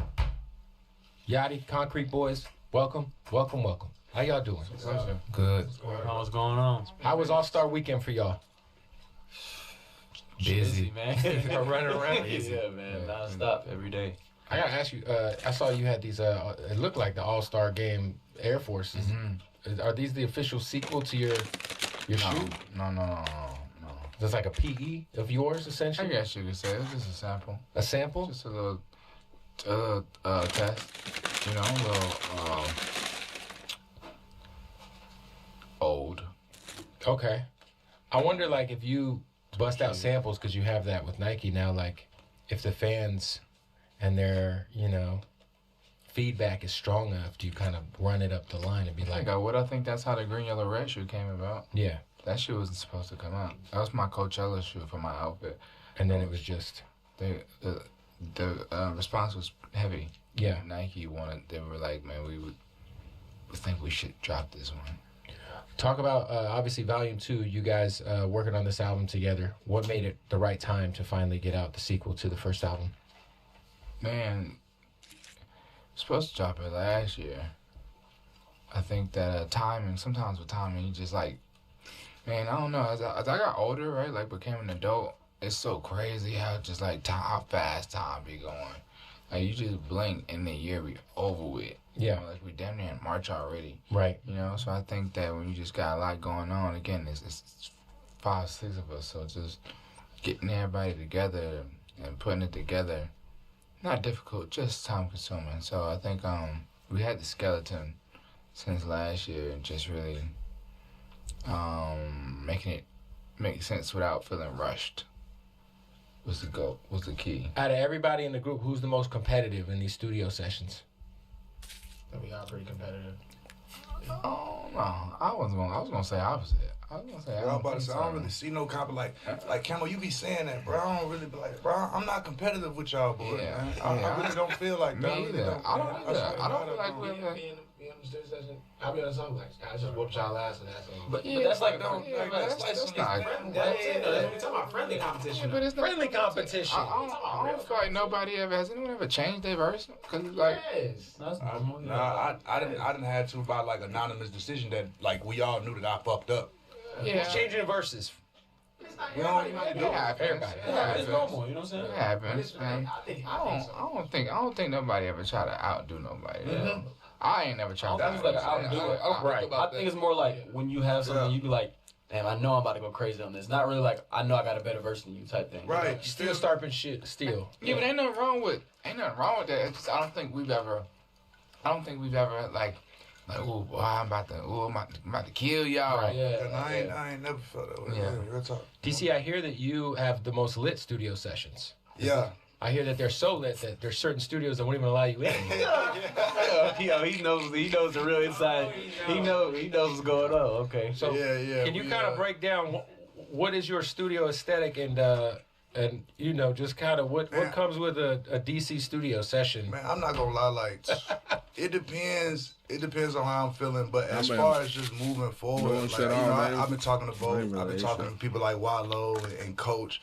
Man, a lot of the shit I had in my sessions, you really won't see just moving forward. But I'm always gonna keep that fun, like, you know what I'm saying? I'm always gonna have that vibe in my studio session because that's what I need to have a good studio session. Especially if I got my brothers with me, my family, you know what I'm saying? But just moving forward, it's gonna be a little bit more. Would you be the guy with like the unnecessary homies around? Yes. Yeah, 100%. Yeah, that's me. Yeah. Yes. Like it'd be like unnecessary over there homies. and DC over there. Bunch of women, hella smoke, snacks and chips everywhere, tobacco all over the place, peanuts on the floor, leaves with paper, Cajun flavor, boy. ashes. You bringing boiled peanuts to the studio? Oh, it's so much. What? He might bring the pot. He might bring the machine. That's the worst shit about living in LA. Like, I used to live in Florida and I used to be at the gas station. We got them in LA. In LA, we have no boiled peanuts in LA. LA, y'all bring some boiled peanuts out here, man. I might invest into like a boiled peanut company and just could bring work. it to That LA. could be You your feel thing. me? It could work. Southern Yeah, California. his studio sessions be like the club. Yeah. That nigga told me, he said, man, one time I went to a session and it was people in the like waiting like in a lounge. Mm-hmm. They were blasting music louder than the studio was. I don't even know how that's possible. It was crazy. Bro. Yeah, the runners must love to see you. Man, what? But I got so much trouble. That nigga said, DC, nigga, you turned the studio to Magic City. I try not to laugh. I had to cover my face. I'm like, damn, that was funny. But That's not necessarily a bad thing at all times. It was crazy. The last one was crazy. That's crazy. But a good song came out of it, to be fair. Yeah, a good song, a great song came out of it. A couple. Have you guys tweaked out on like any of the new shit going on? Like these Epstein files are kind of wild. I don't know if y'all have like paying attention to what's going on. Yeah, no. I ain't been paying no attention to it. It's crazy, bro. It's crazy though. Overall, it's just I ain't really. He's like, I was eating boiled pennies eating them bitches last night. Swear to God. It's crazy. Hey, I want to ask you, Yachty, because you had like my favorite album of yours is the joint you dropped a couple of years ago. That was like the trippy. Yeah. Let's start here. Yeah. What like inspired you? Because I'm a big Tame Impala fan, and I feel like that was kind of a really great album to eat mushrooms to and trip balls to. Yeah. Was that like the objective? Because it was very psychedelic. Yeah. I mean, I think the objective was an experience, and a concept, and it was like to see. I think it started off to see how. What would my iteration of Dark Side of the Moon sound like? Yeah, that's what it started like, right? Like that was the goal, like not the goal, the idea came from me being on acid one night or day or morning or night till morning and listening to Dark Side of the Moon. Oh, fire. And Great just album. like, Shout out to Pink Floyd. Yeah, and just, I think I've for a long time, I mean, even still now, I was so baffled by, like, just the production of that album is so... Pink Floyd was, like, so funky. I mean, they were so ahead of themselves, Yeah. you know? It's the 70s. For sure. You know, like, and the album just sounded like it could be made today or tomorrow. You know, so I think it just started as a goal to see, like, man, what would my idea of this album? Because that's my favorite album, one of my favorite albums. And then, you know, just how crazy could we get, you know? And I learned a lot because that was my first time making an album like such. So, you know, nowadays when I'm working on my next project, I've learned so much, and I'm like pushing it so much further and doing, you know, just really trying to tap into some other stuff. Would you say that album you're psychedelicing pretty hard the whole time? Absolutely. Such a good album. Entire Balls time. too. Yeah. Good Joshua Tree album. Yeah. The goal again was to build a world, right? To kind of like from start to finish, where you don't feel like you have to press stop, or skip. I feel like that's how Dark Side of the Moon is. For sure. No skips, and I think the goal was just to make this album that, you know, if you got a bunch of friends over or whatever is going on, you could just put it on, and then it's an atmosphere. You know, it's atmospheric.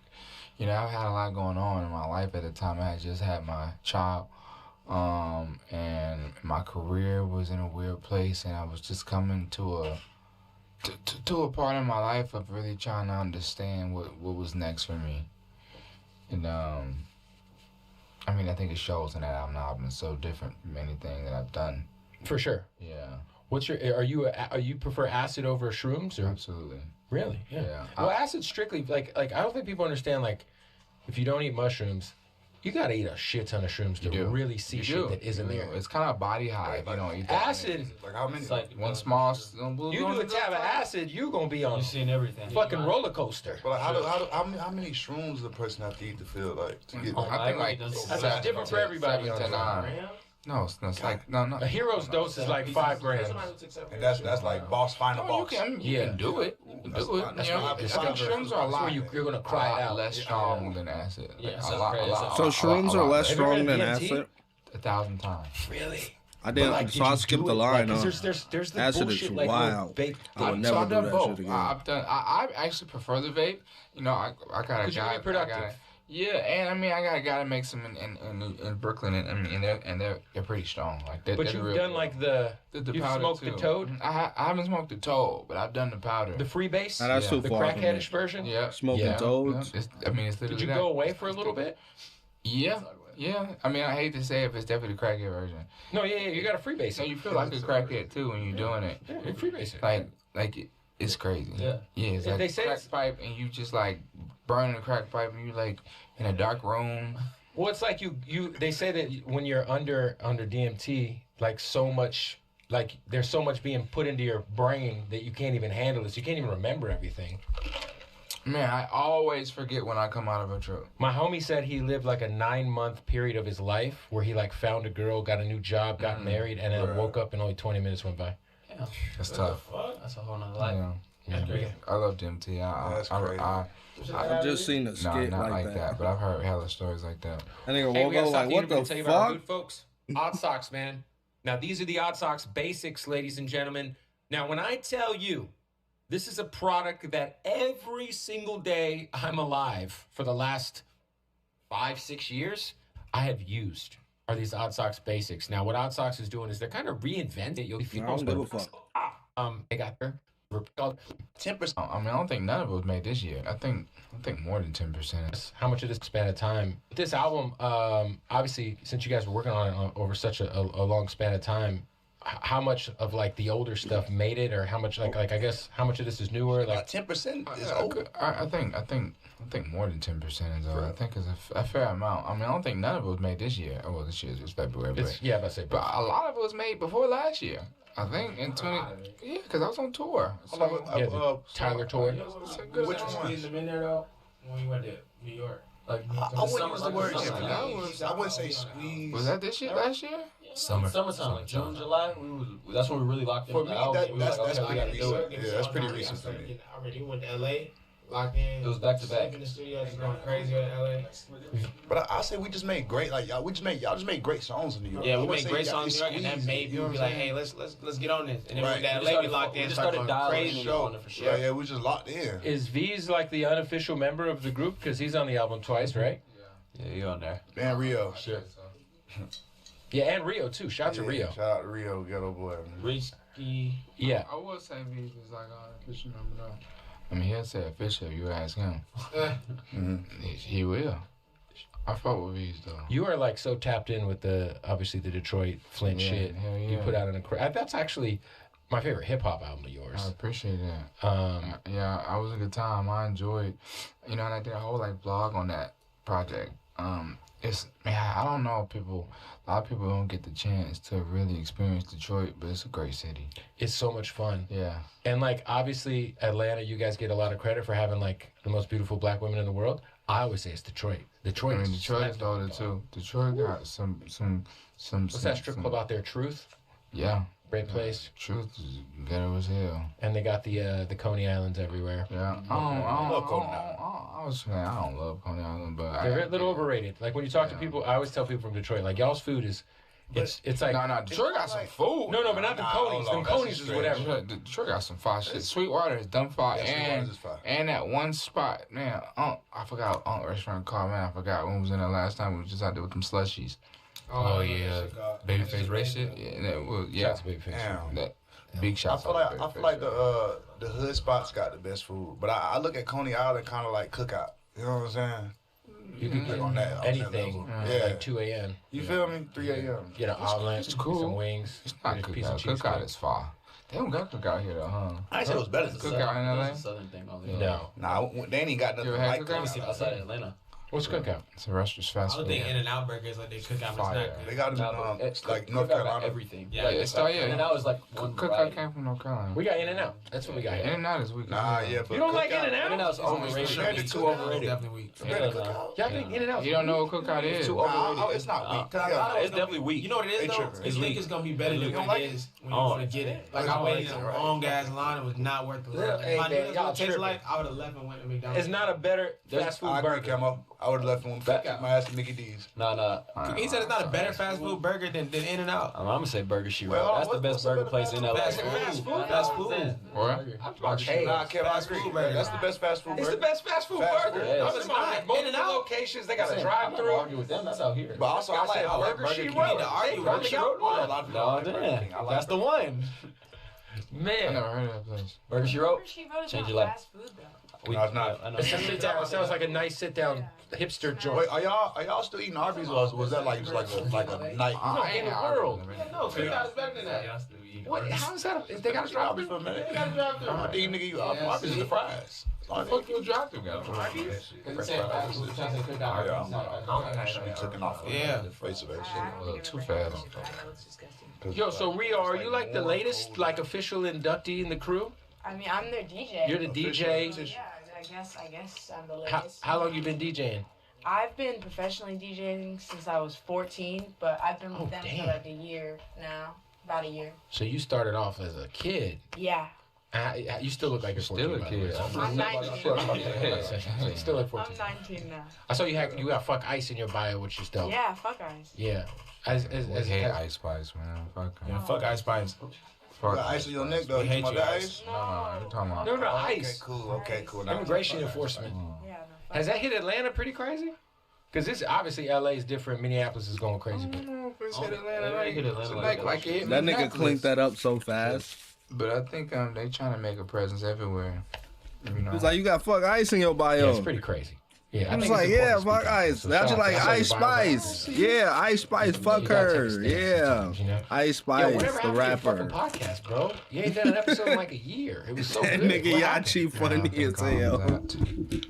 I think He say, I don't want no smoke with I them. think it's tricky when you are a active, prominent figure. Hey, chill, shorty, chill. In the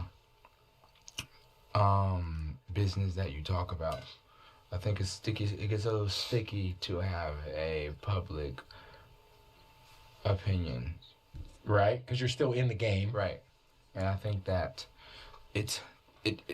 you almost start challenging your your truth, right? You know, you like, damn, do I want to be honest here, or do I want to say the hurting someone's feelings or pissing someone off, or then it just start becoming like, damn, man, I don't know, it's like a lot. I feel like I start getting a lot more in trouble for things I would say versus like, it was fun and it was really successful and it was doing super great. I mean, you got legendary interviews, man. Yeah, I think we stopped it. I thought the format was cool, like when you were just kind of, I don't know what, like y'all had the little like chill vibe. It was different. It was great. I thought it was great, man. I appreciate that. I think it's cool when like real journalists, say that my podcast was good. So I appreciate that. Would you resurrect it if you ever kind of kicked back a little bit more? Yeah, I mean, maybe. I don't see why not. It was fun. I think the most annoying part was trying to get the guests. Yeah. I think we did get great guests, but like. I mean, you had Drake.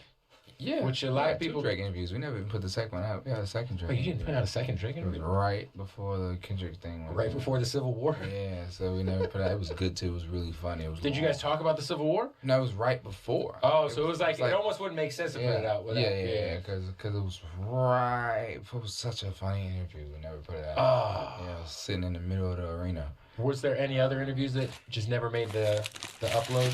Nah, I think we had one more, but I think the Drake one was our next one, and we that thing happened, and then things happened, and then boom. Yeah. Yeah.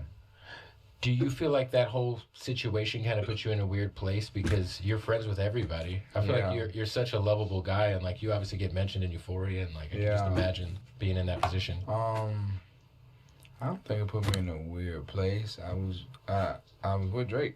Yeah. For sure. So like it wasn't like a limbo. Well, just the totality of it. Just take out the Kendrick Drake part. It was so many people involved. I think it's a sticky situation, that I realized it's beyond me, and I try to stay out of it, for real. I think you did a good job, though, of kind of... Yeah, I mean, there's yeah. I always wonder, people, I saw you kind of replied to somebody saying something, but this song with you, Drake, and Uzi... Yeah. And that you're blamed for, the internet blames you for it never coming out. I don't know why for having gays, but the truth of the matter was just, I think it was a crazy sample. Was it the Van Gogh sample? Who was the sample? Whitney Houston sample, I believe. Janet Jackson or something crazy. It's Whitney Houston. But people, I don't remember, I said something about the record because I have a verse. There's a version where I have a verse on it, and I said that. And I think people started saying, I'm the reason the song never came out. But like, people gotta understand, man, the boy's a grown man. Yeah. Man he didn't ask me for he wasn't coming to me for no advice on, I mean, like stuff like, I don't know why people just think like I was the person influencing him to do all these things, Yeah, internet's a silly place. We gotta give a shout out to our new sponsor, Rafi Law Group. Listen, I don't partner with just anybody, and if you're from Arizona, all my AZ people who are watching, y'all know call Rafi Law Group. They treat you like family, which is why I decided to partner with them, man. It only makes sense. The best law group in AZ. They've helped over 70,000 folks in Arizona. And listen, it's pretty easy. Whatever happens, car accidents, car crashes, injuries, whatever, they handle it. My wife actually got into an accident. This was like 5 or 6 years ago. They handled her case. She got paid out. It was super painless. It was super seamless. The team was incredible. And when I tell you, man, it's like a real family atmosphere over there. This is not like just some random billboard lawyer, some bus stop lawyer. No, it's a real team. All right, so make sure you go support Rafi Law Group. And don't forget, you get into an accident, any sort of personal injury, car crash, whatever, make sure you call Rafi right now. 623-388-4333. That's 623-388-4333. Call Rafi. You're a big wrestling fan. I've loved to see, because I feel like you weren't always a wrestling fan. I've been a wrestling fan since I was in pre-K. Oh, I didn't know that. Yeah. I just feel like I've been seeing you at all the events. You know what it is? I just reignited that flame. But at my pre-K birthday, I got pre-K birthday parties. It's not a SmackDown birthday party. What was your moment that got you back in? When WWE came to Atlanta for Bad Blood. Ooh, which was 2 years ago. Bad Blood was good. Yeah, it was when they came to Atlanta for Bad Blood, and that was my first real WWE promotion. I had been to independent promotions, but that was my first WWE promotion, which is the big leagues, and it was awesome. I hadn't watched it in years, and it was Peter was there, Rosenberg, Johnson Pete, and after that day I hadn't missed a show. So since Bad Blood Atlanta, I'm seeing every. You go to all the PLEs? I try to, if it makes sense. I don't go to all of them, but I go to a good amount. Yeah, like a Royal Rumble in Riyadh. That's a good. That one I didn't do that, but I will be at the Elimination Chamber in Chicago. That's gonna be fire. Yeah. AJ Lee's making a return. If you had to compare the Concrete Boys to a WWE stable. Could be old school, could be new school. Who would it be? Oh my Jesus. Man, that's interesting. I think I would say I would compare DC to The Godfather. You know. You got a hoe train? Yeah, that's what. The Godfather. Big Pimpin'. He came out with like all the girls.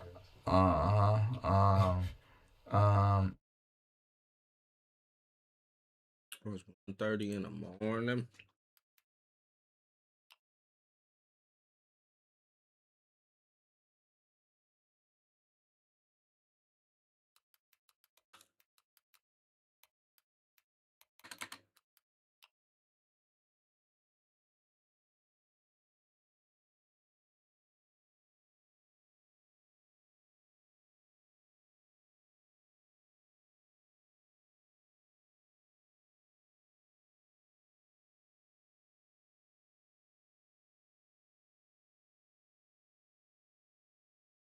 You went on this episode.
Ish.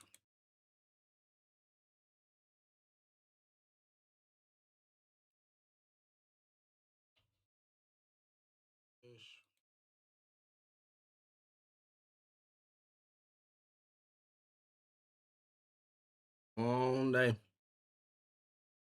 We finna finish it off. Watching Night Agent on the kick. Y'all can pull up if I want to. If not, catch it tomorrow. We have a full tomorrow.